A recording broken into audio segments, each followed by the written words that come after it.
ഹരേ കൃഷ്ണ കൃഷ്ണ കൃഷ്ണ ഹരേ ഹരേ, ഹരേ രാം രാം രാം ഹരേ ഹരേ. ഹരേ കൃഷ്ണ.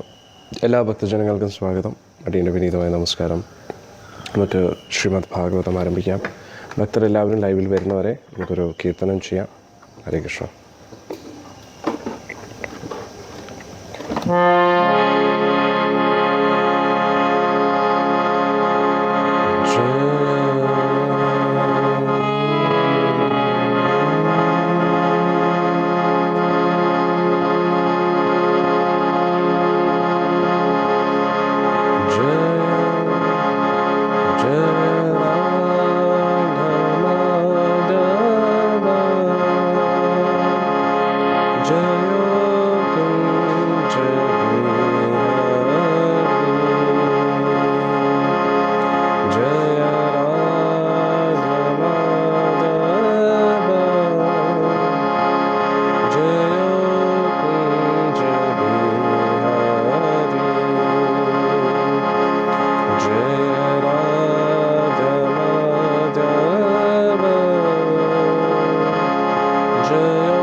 कृष्णाय वासुदेवाय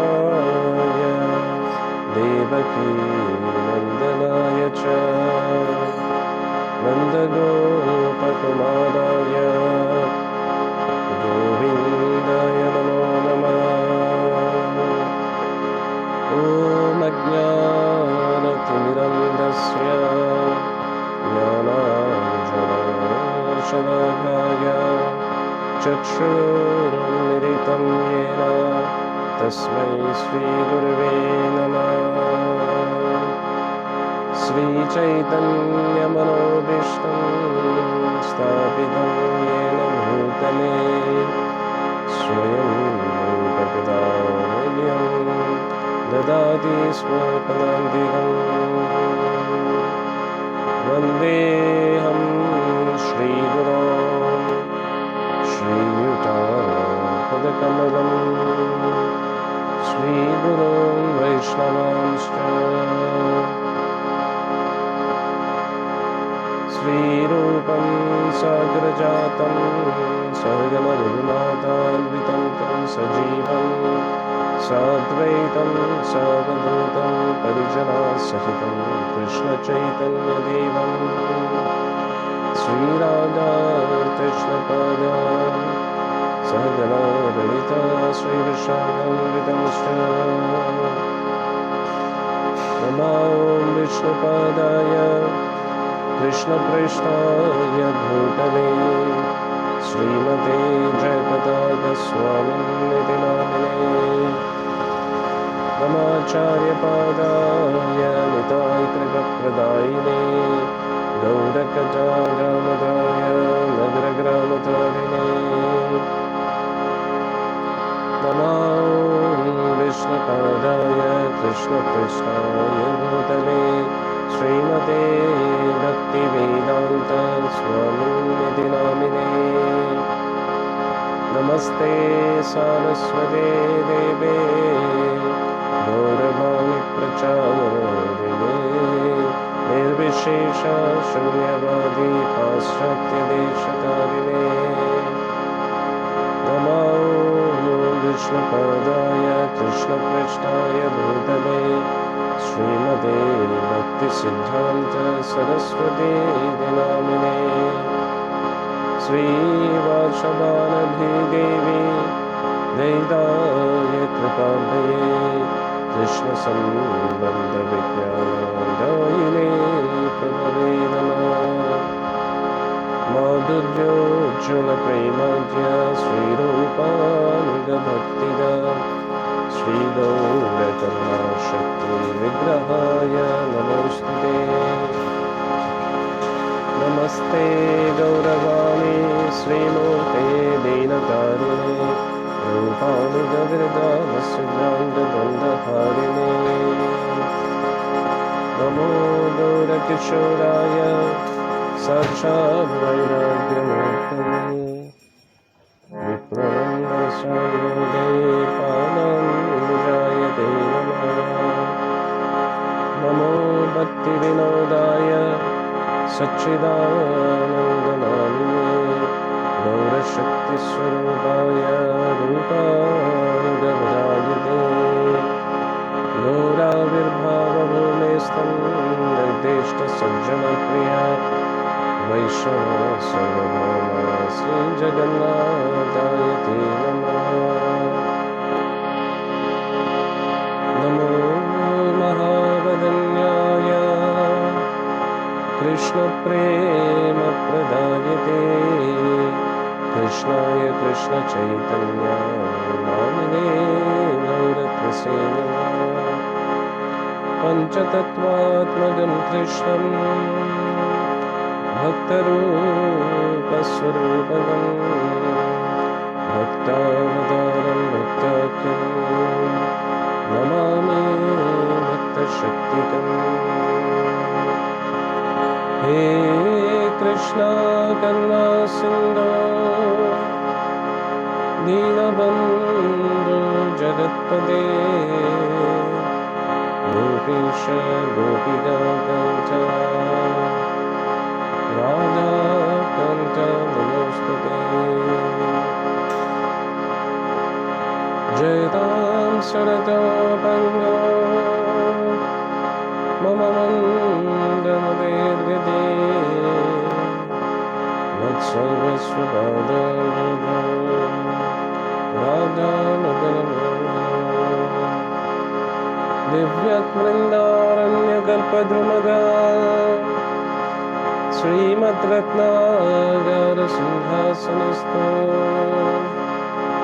Srimad Raja Srila Govinda Deva Vaishnava Sevyamana Swami Srimanda Sarasarambi Vamshi Vadattadastida Darshan Venusvane Gopin Gopinath Shriyastana Tapta Kanchana Gaurangi Radhe Vrindavaneshwari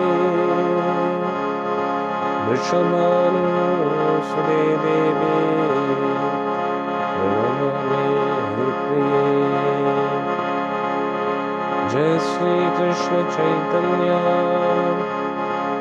Prabhu Nityananda Shri Advaita Gadadhara Srivasadi Gaurabhaktivinoda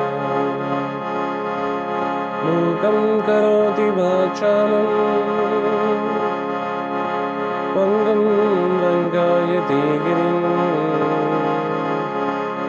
Yat Kripatamaham Vande Shri Gurum Dinatarim Paramananda Madhavam Shri Chaitanya Ishwaram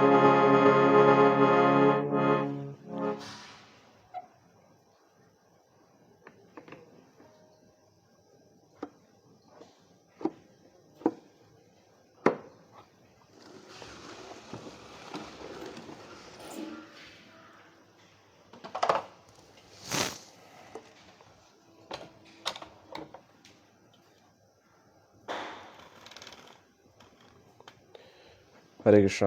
നമുക്ക് ചർച്ച ആരംഭിക്കാം.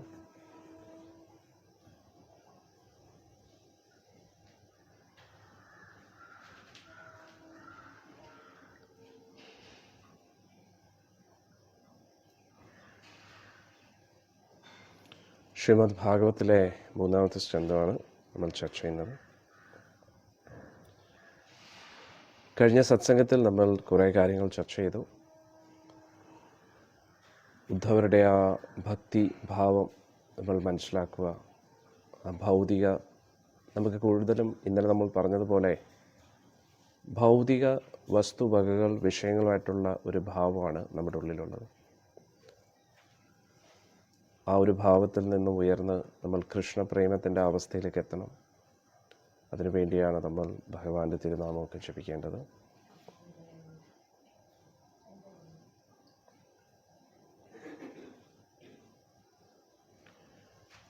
ഭഗവാനെക്കുറിച്ച് ചോദിച്ച ആ നിമിഷം കുറച്ച് നേരം ഉദ്ധവർ സ്തംഭിച്ചിങ്ങനെ നിൽക്കുകയായിരുന്നു.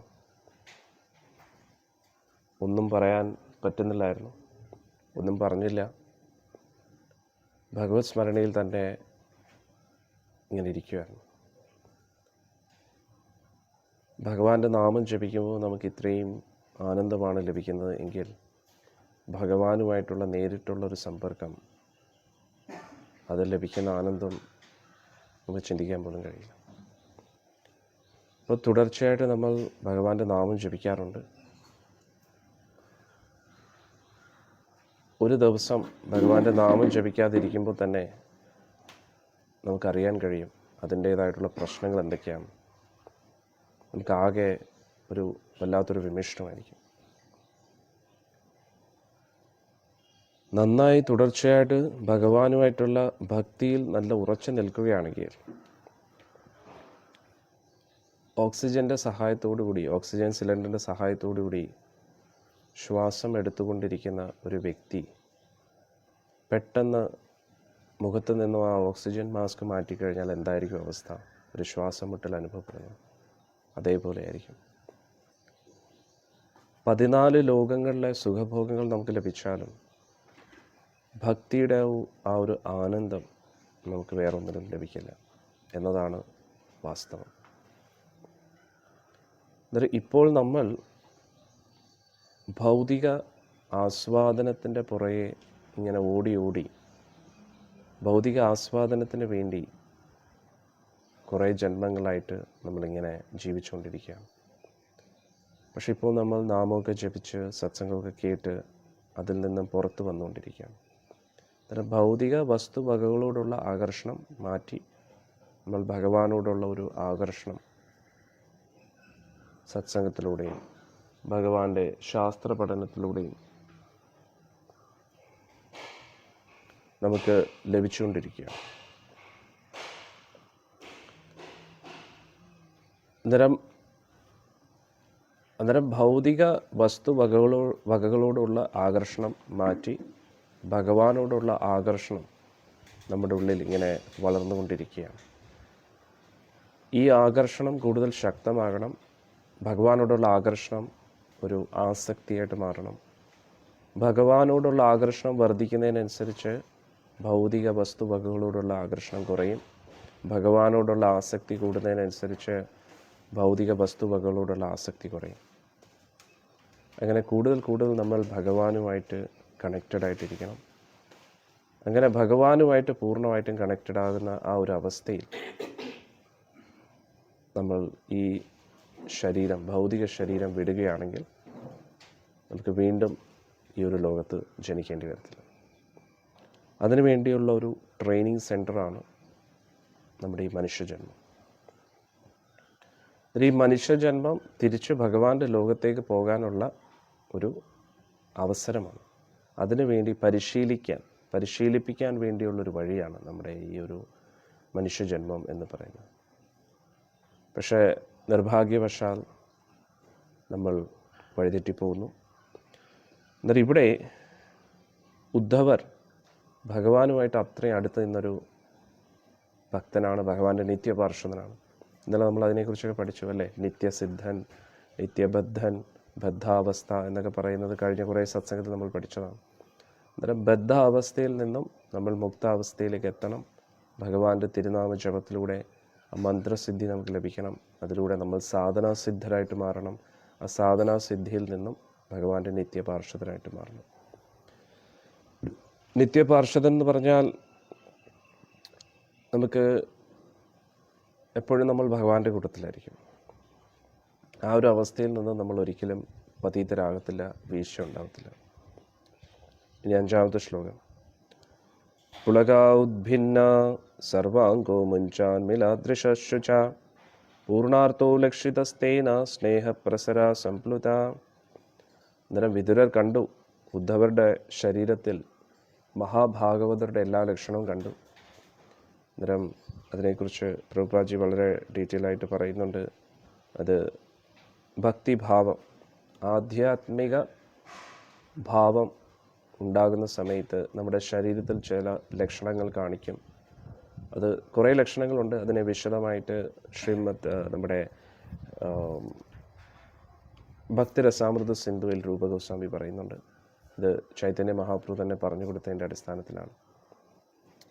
അതിലെ ചില ലക്ഷണങ്ങളാണ് കണ്ണുനീര് വരുന്നതും, രോമാഞ്ചം ഉണ്ടാകുന്നതും, ഒരു വിറയലുണ്ടാകുന്നതും, തൊണ്ട ഇരുണ്ട് ഇങ്ങനെ പോകുന്നതും, തൊണ്ട സ്റ്റക്കായി പോകുന്നതും. അതൊക്കെ നമുക്ക് എപ്പോഴും അങ്ങനെ ഉണ്ടാകാറില്ല, പക്ഷേ ചില നിമിഷങ്ങളിൽ അങ്ങനെ ഉണ്ടാകാറുണ്ട്. ഇപ്പോൾ നമ്മുടെ ഭൗതിക ലോകത്തിൽ എന്തെങ്കിലും സംഭവിക്കുമ്പോഴും അങ്ങനെ ഉണ്ടാകാറുണ്ട്. ഉദാഹരണത്തിന് നമുക്ക് വിഷമുണ്ടാക്കുന്ന എന്തെങ്കിലും ഒരു സാഹചര്യം വരുമ്പോൾ തീർച്ചയായിട്ടും നമ്മൾ കരഞ്ഞു പോകും, അറിയാതെ കണ്ണീര് വരും. നമുക്ക് വേണ്ടപ്പെട്ട വ്യക്തികളിൽ നിന്ന് ഒരു വിയോഗമുണ്ടാകുമ്പോൾ, അല്ലെങ്കിൽ നമ്മൾ പ്രതീക്ഷിക്കാത്തൊരു കാര്യം നമ്മുടെ ജീവിതത്തിൽ നടക്കുമ്പോൾ, സന്തോഷ നിമിഷം ഉണ്ടാകുമ്പോൾ നമുക്കൊരു രോമാഞ്ചം ഉണ്ടാവാറുണ്ട്, വളരെ എക്സൈറ്റിംഗ് മൂമെൻറ്റ്സ് ആയിട്ട്. അങ്ങനെ ഭൗതിക വിഷയമായിട്ട് ബന്ധപ്പെട്ട് നമുക്കങ്ങനെ രോമാഞ്ചം ഉണ്ടാവാറുണ്ട്. അതായത് ഇതൊക്കെ ആത്മാവിന് ആനന്ദവും ദുഃഖവും അനുഭവിക്കുന്നതിനനുസരിച്ച് ശരീരത്തിൽ വരുന്ന ഇതാണ്. പക്ഷേ ഭക്തി, ഭഗവാനുമായിട്ട് ബന്ധപ്പെട്ട വിരഹം, ദുഃഖം അല്ലെങ്കിൽ ആനന്ദം, അത് അനുഭവിക്കുമ്പോഴും ശരീരത്തിൽ ഇതേപോലെയുള്ള ലക്ഷണമാണെങ്കിലും പക്ഷേ അതിൻ്റെ ഈ മാറ്റ് വളരെ സ്ട്രോങ് ആയിരിക്കും, മാറ്റ് കൂടിയതായിരിക്കും. ഇപ്പം ഭഗവാനുമായിട്ട് വളരെ സ്ട്രോങ് ആയിട്ട് കണക്റ്റഡ് ആയി കഴിഞ്ഞാൽ അന്നേരം രണ്ടും ഏകദേശം ഒരേപോലെ ഇരിക്കുമെങ്കിലും രണ്ടിൻ്റെയും വിഷയം വേറെയാണ്. ഉദാഹരണത്തിന് നമ്മൾ വളരെ വേണ്ടപ്പെട്ട നമ്മുടെ വ്യക്തി ഈ ലോകത്തിൽ നിന്നും പോയി, എന്നിട്ട് നമ്മൾ വളരെ വിഷമിച്ചിരിക്കുന്ന അവസ്ഥയിൽ അതിനെക്കുറിച്ച് അറിയാത്തൊരു വ്യക്തി നമ്മളോട് വന്നിട്ട് അതേ വ്യക്തിയെക്കുറിച്ച് ചോദിക്കുക. അപ്പോൾ നമ്മൾ ഇതേ അവസ്ഥയിലായിരിക്കും. നമ്മൾ സംസാരിക്കാൻ പറ്റാതെ നമ്മുടെ ആ ബന്ധുവിനെക്കുറിച്ച് ചിന്തിച്ച് വിഷമിച്ച് കുറേ നേരം ഒന്നും മിണ്ടാൻ കഴിയില്ല. അന്നേരം അത് ഭക്തിഭാവമാണോ? അല്ല. അത് ഭൗതിക ബന്ധത്തിൻ്റെ അടിസ്ഥാനത്തിലുള്ള ഭാവമാണ്. രണ്ടും ഒരേപോലെ ഇരിക്കുമെങ്കിലും രണ്ടിലും വ്യത്യാസമുണ്ട്. അന്നേരം നമുക്ക് നമ്മുടെ ബന്ധുമിത്രാദികളോട് ഇത്രയും അറ്റാച്ച്മെൻ്റ് ഉണ്ട്. അന്നേരം ഇതേ അറ്റാച്ച്മെൻറ്റ് ഭഗവാനോട് വേണം. അന്നേരം ഉദ്ധവരങ്ങനെയാണ്. അന്നേരം ഉദ്ധവർക്ക് മനസ്സിലായി, വിതുരർക്ക് മനസ്സിലായി, ഉദ്ധവർ ഭഗവാനോടുള്ള അഗാധ കൃഷ്ണപ്രേമത്തിൻ്റെ ആ ഒരു അവസ്ഥയിലേക്ക് എത്തിയിരിക്കുകയാണ്. അന്നേരം സിദ്ധികൾ പല രീതിയിലുണ്ട്, പല സിദ്ധികളുണ്ട്. അനിമ, ലിഖിമ, മഹിമ, പ്രകാമ്യ, അങ്ങനെ കുറേ സിദ്ധികളുണ്ട്. അതിലേറ്റവും പരമോന്നതമായിട്ടുള്ള സിദ്ധി എന്നും പറയാൻ കഴിയില്ല. കാരണം ഈ മറ്റ് സിദ്ധികളൊക്കെ അനിമ, ലഘിമ എന്നൊക്കെ പറയുന്നത് പറഞ്ഞാൽ ചെറുതാകുക, വലുതാകുക, ഇതൊക്കെയെന്ന് പറഞ്ഞു കഴിഞ്ഞാൽ ഭൗതിക സിദ്ധികളാണ്. നമ്മുടെ ഈ ശരീരത്തെ എങ്ങനെ ഫ്ലെക്സിബിൾ ആക്കാം, ചെറുതാക്കാം, വലുതാക്കാം, അതൊക്കെയാണ്. പക്ഷേ യഥാർത്ഥ സിദ്ധി എന്ന് പറഞ്ഞാൽ ആത്മാവ് എവിടെ നിന്നാണോ വരുന്നത് അവിടെ തിരിച്ചെത്തുക, അവിടെ എന്താണോ ചെയ്തുകൊണ്ടിരുന്നത് ആ കാര്യം ഇവിടെ വെച്ച് ചെയ്യുക എന്നൊരവസ്ഥയിലേക്ക് എത്തുക. അതാണ് പരമോന്നതമായിട്ടുള്ള സിദ്ധി. അന്നേരം ആ ഒരു അവസ്ഥയാണ് കൃഷ്ണപ്രേമം എന്ന് പറയുന്ന ആ ഒരു സ്റ്റേജ്. അന്നേരം കൃഷ്ണപ്രേമമാണ് ഒരു ആത്മാവിന് ലഭിക്കുന്ന ഏറ്റവും വലിയ അച്ചീവ്മെൻറ്റ്. സിദ്ധി എന്ന് പറഞ്ഞാൽ അച്ചീവ്മെൻറ്റ് അല്ലെങ്കിൽ നേട്ടം എന്ന് തന്നെയാണ്. അന്നേരം ഒരു ആത്മാവിന് ലഭിക്കുന്ന ഏറ്റവും വലിയ ബഹുമതി എന്ന് പറയുന്നത്, അംഗീകാരം എന്ന് പറയുന്നത് കൃഷ്ണപ്രേമമാണ്. അതിനപ്പുറം ആത്മാവിനൊന്നും നേടാനില്ല. ബാക്കി വൈകുണ്ഠപ്രാപ്തി, ത്രിലോകങ്ങളിൽ ഏതെങ്കിലും ഒരു സ്ഥാനം, വൈകുണ്ഠപ്രാപ്തിയും കൃഷ്ണപ്രേമത്താൽ ലഭിക്കൂ. അതായത് പ്രധാനമായിട്ടും ഭഗവാനുമായിട്ടുള്ള അറ്റാച്ച്മെൻറ്റ്. പക്ഷെ എന്നാലും യഥാർത്ഥത്തിൽ ഭഗവാൻ കൃഷ്ണനുമായിട്ടുള്ള ആ ഒരു പ്രേമത്തിൻ്റെ അവസ്ഥ അത് പൂർണ്ണമായിട്ടും അനുഭവിക്കാൻ കഴിയുന്നത് ഗോലോക വൃന്ദാവനത്തിലാണ്. ഭഗവാൻ കൃഷ്ണനുമായിട്ടൊരു ബന്ധം ഉണ്ടാക്കിയെടുക്കുന്ന ആ ഒരു അവസ്ഥ, അതിനെയാണ് കൃഷ്ണപ്രേമം എന്ന് പറയുന്നത്. അന്നേരം ആ കൃഷ്ണപ്രേമത്തിൻ്റെ ആ ഒരു സ്റ്റേജിൽ നമ്മൾ അതിനു മുമ്പായിട്ട് ഭഗവാനുമായിട്ടുള്ള ഒരു ബന്ധം എസ്റ്റാബ്ലിഷ്ഡ് ആയി കഴിഞ്ഞു, ഭഗവാനുമായിട്ടുള്ള ബന്ധം ഉറച്ചു കഴിഞ്ഞു. എന്നിട്ട് ആ ബന്ധത്തിൻ്റെ അടിസ്ഥാനത്തിൽ നമുക്ക് ഭഗവാനോടുള്ള ഒരു ഭാവം ഉദിച്ചു. ഇപ്പം നമുക്ക് ഭഗവാനുമായിട്ടുള്ള ഒരു ബന്ധം, ഭഗവാനെ ഒരു മകനായിട്ട് കാണുന്നൊരു ബന്ധമാണെങ്കിൽ അതിൻ്റെ അടിസ്ഥാനത്തിൽ ഭഗവാനോടുള്ള ഒരു പ്രേമം ജനിക്കും. അന്നേരം പ്രേമം എന്ന് ഇംഗ്ലീഷിൽ പറയുകയാണെങ്കിൽ ലവ്, സംസ്കൃതത്തിൽ പ്രേമം എന്ന് പറയുമ്പോൾ ഇംഗ്ലീഷിൽ ലവ് എന്നാണ് ഉദ്ദേശിക്കുന്നത്. അന്നേരം ലവ് എന്ന് പറയുമ്പോൾ പൊതുവേ നമ്മൾ ചിന്തിക്കുന്നത് ഒരു കാമുകി, കാമുകൻ, ഹസ്ബൻഡ് വൈഫിൽ പോലും ലവ് എന്നുള്ളൊരു പ്രയോഗം ഉപയോഗിക്കാറില്ല. പൊതുവേ എന്തോ പറയുന്നത്, കാമുകി കാമുകന്മാരിലാണ് ലവ് എന്നുള്ളൊരു വാക്ക് ഉപയോഗിക്കുന്നത്. പക്ഷേ ഈ ലവ് എന്ന് പറയുമ്പോൾ അതിന് ഒരർത്ഥം മാത്രമല്ലല്ലോ. ഏതൊരു റിലേഷൻഷിപ്പിലും ലവ് ഇല്ലെങ്കിൽ പിന്നെ അത് ഒരു റിലേഷൻ അല്ലല്ലോ. അച്ഛനമ്മമാർക്ക് മക്കളോട് ഒരു ലവ് ഉണ്ടായിരിക്കണം, മക്കൾക്ക് അച്ഛനമ്മമാരോട് ഒരു ലവ് ഉണ്ടായിരിക്കണം. പക്ഷേ ലവിൻ്റെ ഡെഫിനേഷൻ നമ്മൾ ഒന്നായിട്ട് മാത്രം കാണും, അല്ലേ? അന്നേരം ലവ് എന്ന് പറയുമ്പോൾ ലസ്റ്റ് അല്ല, പ്രേമം എന്ന് പറയുന്നത് കാമമല്ല. ലവ് വേറെ, ലസ്റ്റ് വേറെ.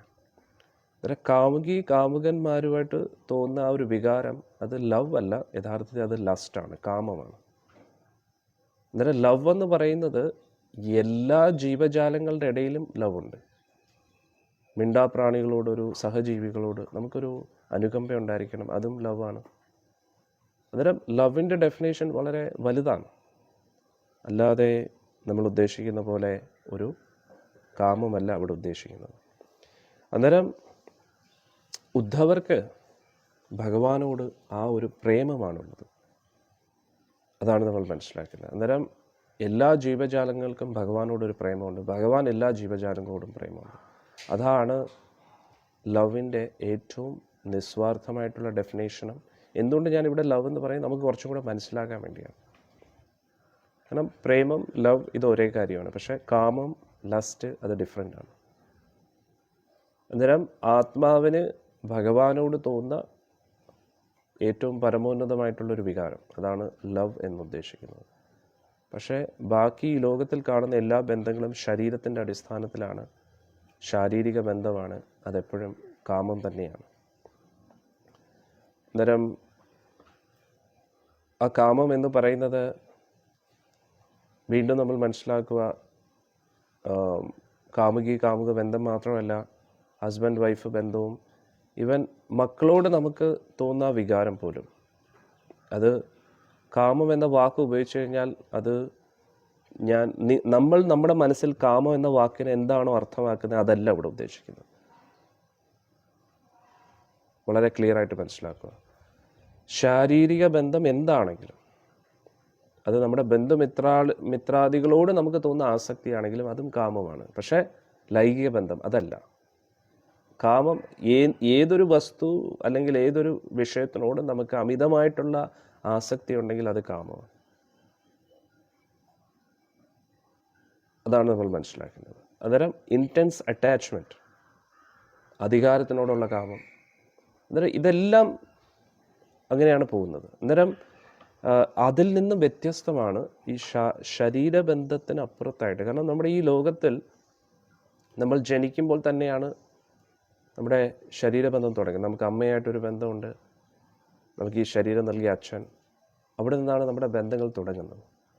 പിന്നെ വിവാഹം കഴിക്കുമ്പോൾ ഭാര്യ, കുട്ടികൾ, പിന്നെ അച്ഛൻ്റെ ബന്ധുക്കൾ, അമ്മയുടെ ബന്ധുക്കൾ, ഭാര്യ ബന്ധുക്കൾ, അങ്ങനെ നമ്മുടെ ബന്ധങ്ങൾ ഇങ്ങനെ, പിന്നെ കൂട്ടുകാർ, അങ്ങനെ. അന്നേരം ഇതെല്ലാം ഈ ശരീരത്തിൻ്റെ അടിസ്ഥാനത്തിലുള്ള ബന്ധങ്ങളാണ്. അന്നേരം ഇതിലെ ഏത് ബന്ധങ്ങൾക്കും നമ്മൾ ഒരുപാട് അറ്റാച്ച്ഡ് ആയി കഴിഞ്ഞാൽ, ഒരുപാട് എക്സ്പെക്റ്റേഷൻസ് വയ്ക്കുന്നു. ഈ വ്യക്തി എന്നോട് ഇങ്ങനെ തന്നെ ആയിരിക്കണം, ഈ വ്യക്തിയിൽ നിന്ന് എനിക്ക് ഇങ്ങനെയുള്ള ലാഭങ്ങളൊക്കെ ലഭിക്കണം, അങ്ങനെയുള്ള എക്സ്പെക്റ്റേഷൻസിൻ്റെ നടുവിൽ നമ്മൾ ജീവിക്കുമ്പോൾ അതെല്ലാം കാമമാണ്. അന്നേരം കൃഷ്ണഭക്തി നമ്മളെ ഈ കാമാസക്തിയിൽ നിന്നും കൃഷ്ണപ്രേമം വരെ എത്തിക്കണം. ഇപ്പോൾ നമ്മൾ എന്താണ്, നമ്മൾ ജനിച്ചപ്പോൾ മുതലുള്ള ഈ ശരീരത്തെ നമ്മളാണെന്ന് കരുതുന്നു. എന്നിട്ട് ഈ ശരീരവുമായിട്ട് ബന്ധപ്പെട്ട എല്ലാ ബന്ധങ്ങളും എൻ്റെ ബന്ധുക്കളാണെന്ന് നമ്മൾ കരുതുന്നു. പക്ഷേ അത് തെറ്റിദ്ധാരണയാണ്. കാരണം മരണത്തോടു കൂടി തീരുകയാണ്. ജനനത്തിൽ തുടങ്ങി മരണത്തോടു കൂടി അവസാനിക്കുകയാണ്. ഇനി മിക്ക ബന്ധങ്ങളും മരണം വരെ നിലനിൽക്കാറുമില്ല. കാരണം നമുക്ക് ഓരോ ബന്ധങ്ങളിൽ നിന്നും പ്രതീക്ഷകൾ ഉള്ളതുപോലെ ആ വ്യക്തികൾക്ക് നമ്മളിൽ നിന്നും പ്രതീക്ഷയുണ്ട്. അന്നേരം ഒന്നുകിൽ നമ്മുടെ പ്രതീക്ഷയ്ക്കൊത്ത് അവർക്ക് ജീവിക്കാൻ കഴിയുന്നില്ല, അല്ലെങ്കിൽ അവരുടെ പ്രതീക്ഷയ്ക്കൊത്ത് നമുക്ക് പെരുമാറാൻ കഴിയുന്നില്ല. രണ്ട് തമ്മിൽ എപ്പോഴും ക്ലാഷുകളാണ്. അതുകൊണ്ട് പൊതുവേ ഇന്നത്തെ ആൾക്കാർ എന്തോ പറയുന്നത്, ഒരു ബന്ധങ്ങളും ഇല്ല, എല്ലാവരും അവർ ഒറ്റയ്ക്കാണ്. ഇന്നത്തെ തലമുറ മിക്ക ആൾക്കാരും ഒരു ലോൺലിനെസ്സിലാണ് ജീവിക്കുന്നത്. ഒറ്റയ്ക്കുള്ള ഒരു ജീവിതമാണ് മിക്ക ആൾക്കാരുടെയും. ഭാര്യ, ഭർത്താവ്, കുടുംബം എന്നുള്ള ഒരു ബന്ധം പോലും ഇല്ലാതെ ഇരിക്കുകയാണ്. കാരണം എല്ലാം ഓവർ എക്സ്പെക്റ്റേഷൻസ്, ശാരീരിക ബന്ധത്തിൻ്റെ മാത്രം അടിസ്ഥാനത്തിൽ തുടങ്ങിയ ബന്ധം. അന്നേരം ശരീരത്തിന് തൃപ്തി വരാത്തപ്പോൾ മനസ്സിന് തൃപ്തി വരുന്നില്ല, മനസ്സിന് തൃപ്തി വരാത്തപ്പോൾ മനപ്പൊരുത്തമില്ല എന്ന് കരുതുന്നു. ഇതിനു മുമ്പേ മനപ്പൊരുത്തം ഉണ്ടായിരുന്നു എന്ന് കരുതി. കാരണം എന്താ, ശരീരത്തിന് തൃപ്തി നൽകും എന്നവർ വിചാരിച്ചു. അങ്ങനെ തുടങ്ങിയ ബന്ധം പിന്നെ ശരീരത്തിന് തൃപ്തി വരാത്ത സമയം മനപ്പൊരുത്തം ഇല്ല എന്ന് ഒരു വ്യാഖ്യാനം അല്ലെങ്കിൽ ഒരു തീരുമാനം നമ്മൾ എടുക്കുന്നു. അതിൻ്റെ അടിസ്ഥാനത്തിൽ ആ ബന്ധം മുറിയുന്നു. ഇതേപോലെ തന്നെയാണ് എല്ലാ ബന്ധങ്ങളും. പക്ഷേ ഭഗവാനുമായിട്ടുള്ള ബന്ധം അങ്ങനെയല്ല. അത് ശരീരത്തിൻ്റെ അടിസ്ഥാനത്തിലല്ല, ആത്മീയ ബന്ധമാണ്. അന്നേരം നമുക്ക് ഈ ലോകത്തിൽ എങ്ങനെയാണോ മക്കൾ, ഭാര്യ, ഭർത്താവ്, കുട്ടികളുള്ളത്, അതേപോലെ ആത്മീയ ലോകത്തും നമുക്ക് ഭഗവാനുമായിട്ടൊരു ബന്ധത്തെ ഉണ്ടാക്കിയെടുക്കാൻ കഴിയും. അതൊരു സാങ്കല്പിക ബന്ധമല്ല, യഥാർത്ഥ ബന്ധമാണ്. ഭഗവാന് അച്ഛൻ്റെ ആവശ്യമില്ല, അമ്മയുടെ ആവശ്യമില്ല, ഭാര്യ, കാമുകിമാർ, കൂട്ടുകാർ, അതിൻ്റെ ഒന്നും ആവശ്യം ഭഗവാനില്ല. പക്ഷേ ഇതൊക്കെ ഭഗവാന്റെ ലീലകളാണ്. ആധ്യാത്മിക ലോകത്തിൽ നിത്യവും ഭഗവാൻ ചെയ്യുന്ന ഒരു ആനന്ദം ആണ് അത്. ഭഗവാന് ഭക്തരുമായിട്ടുള്ള ആ ഒരു ഇടപെടലുകൾ, അതിലാണ് ഭഗവാൻ ആനന്ദം. അന്നേരം ആ ഇടപെടലുകളിൽ, ലീലകളിൽ നമ്മൾ ഭഗവാനെ സഹായിക്കുക, ഭഗവാൻ ആനന്ദം നൽകുക. ഭഗവാൻ ഇപ്പോൾ ഒരു കാമുകിയുടെ സ്നേഹം ആഗ്രഹിക്കുമ്പോൾ ഒരു ഗോപികയിലൂടെ ആ കാമുകിയുടെ സ്നേഹം കൊടുക്കുക. ഭഗവാൻ ഒരു അമ്മയുടെ സ്നേഹം ആഗ്രഹിക്കുമ്പോൾ ഒരു മാതൃഭാവത്തിലുള്ള ഗോപികയായിട്ട് ഭഗവാന് ആ ഒരു മാതൃസ്നേഹം കൊടുക്കുക. അന്നേരം ഭഗവാൻ ഒരു കൂട്ടുകാരൻ്റെ സ്നേഹം ആഗ്രഹിക്കുമ്പോൾ ഒരു കൂട്ടുകാരനെ പോലെ ഭഗവാനെ സ്നേഹിക്കുക. അന്നേരം നമ്മൾ ഏത് ഭാവത്തിലും പോകാൻ കഴിയും. അതാണ് നമ്മൾ മനസ്സിലാക്കേണ്ടത്. പക്ഷേ ഈ ലോകത്തുള്ള ഭൗതിക ബന്ധങ്ങളെ പോലെ താൽക്കാലികവും ക്ഷണികമല്ല ഭഗവാന്റെ ലോകത്തുള്ള ബന്ധങ്ങൾ എന്നാണ് നമ്മൾ മനസ്സിലാക്കേണ്ടത്. ഇനി അന്നേരം ഉദ്ധവർ എന്ന് പറയുന്നത് ഭഗവാനുമായിട്ടുള്ള ഒരു സൗഹൃദ ബന്ധമായിരുന്നു. ഭഗവാന്റെ നിത്യ കൂട്ടുകാരനാണ് ഉദ്ധവർ. അന്നേരം ഞാൻ തുടക്കത്തിൽ പറഞ്ഞതുപോലെ ഭഗവാന്റെ നാമം ജപിക്കുമ്പോൾ തന്നെ, തുടർച്ചയായിട്ട് മുടങ്ങാതെ നാമം ജപിക്കുമ്പോൾ തന്നെ നമുക്ക് ഒരു ആനന്ദം ലഭിക്കും. അന്നേരം ആ ഒരു ജപത്തിൽ നമ്മൾ എന്തെങ്കിലും വിട്ടുവീഴ്ച ചെയ്യുമ്പോൾ തന്നെ നമുക്ക് നന്നായി അറിയാൻ കഴിയും, ഇന്ന ദിവസം എൻ്റെ ഇത്ര പോരാ എന്ന് നമുക്ക് അറിയാൻ കഴിയും. അത് കൂടുതലും മനസ്സിലാക്കണമെങ്കിൽ തുടർച്ചയായിട്ടൊരു 3, 4, 5 വർഷം ജപിക്കണം. അങ്ങനെ ജപിച്ചിട്ട് 1-2 ദിവസം ജപിക്കാതിരിക്കുമ്പോൾ തന്നെ ആകെ ഒരു മന്ദിപ്പായിരിക്കും. സത്യം പറഞ്ഞാൽ ഒന്നും വളരെ ക്ലിയറായിട്ട് മനസ്സിലാവത്തില്ല. അന്നേരം ഭഗവാനും ഭഗവാന്റെ നാമമായിട്ട് വ്യത്യാസമില്ല. അന്നേരം അതേ അവസ്ഥയിൽ തന്നെയാണ് ഉദ്ധവരും.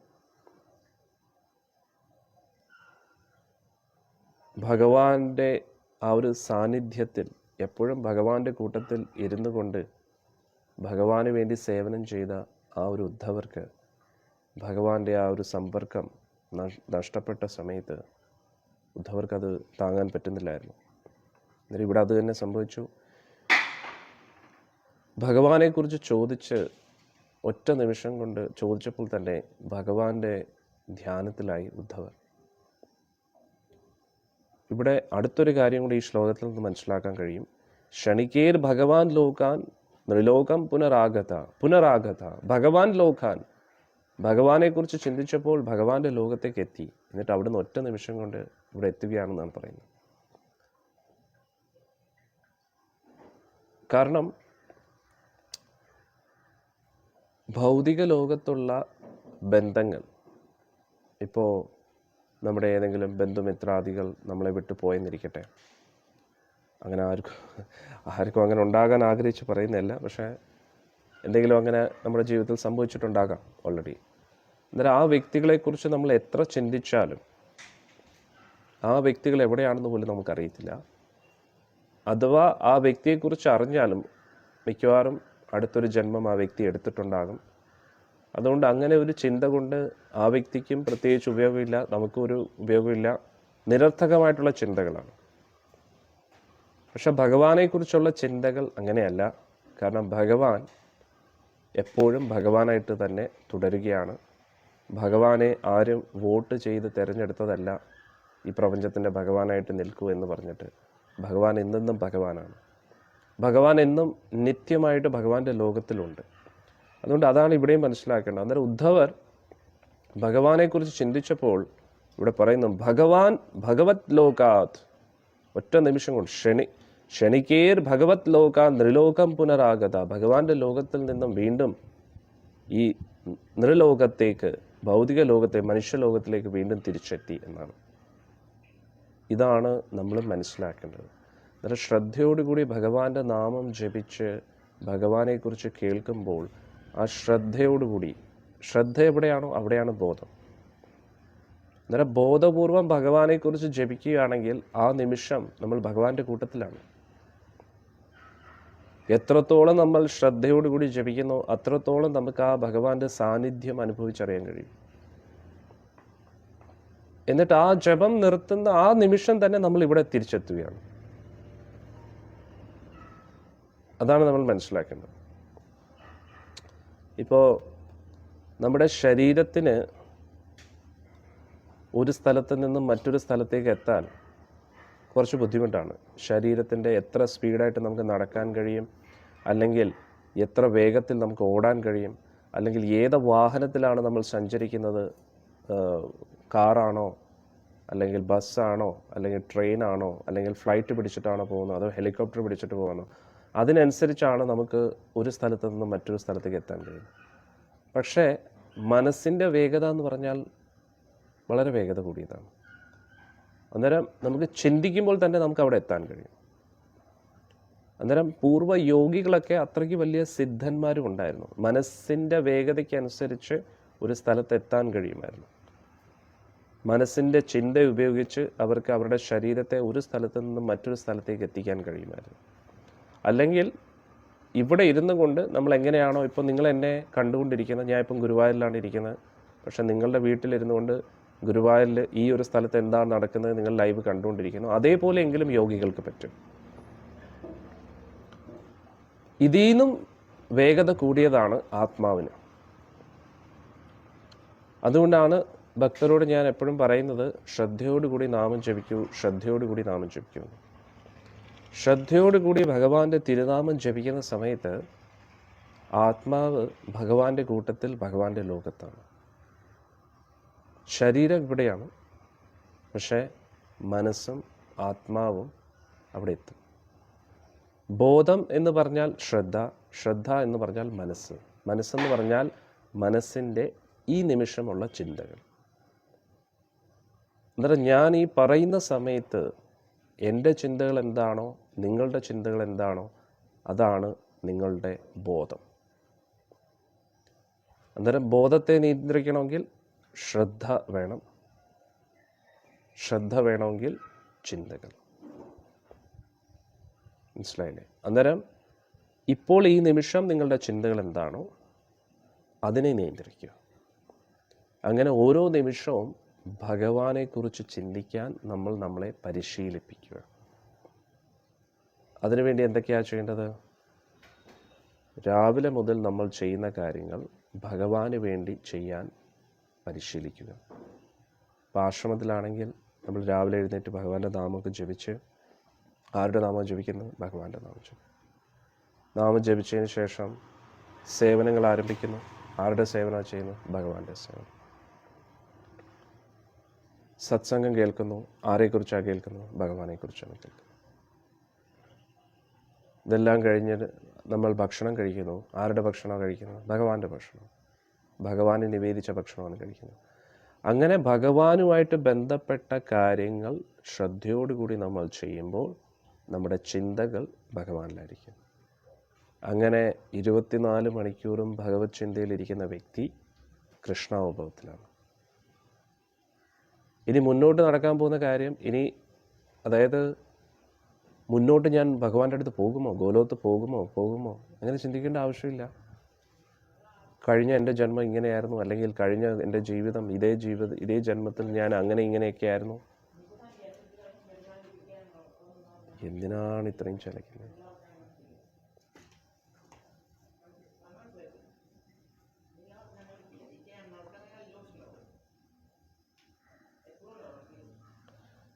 അന്നേരം എനിക്ക് ഭഗവാന്റെ കാര്യം പറയുമ്പോൾ എന്തെങ്കിലും ഒരു ചെറിയ ശബ്ദം മതി, ഭയങ്കര ഒരു ഒരു ഇറിറ്റേഷനാണ് കണ്ടു.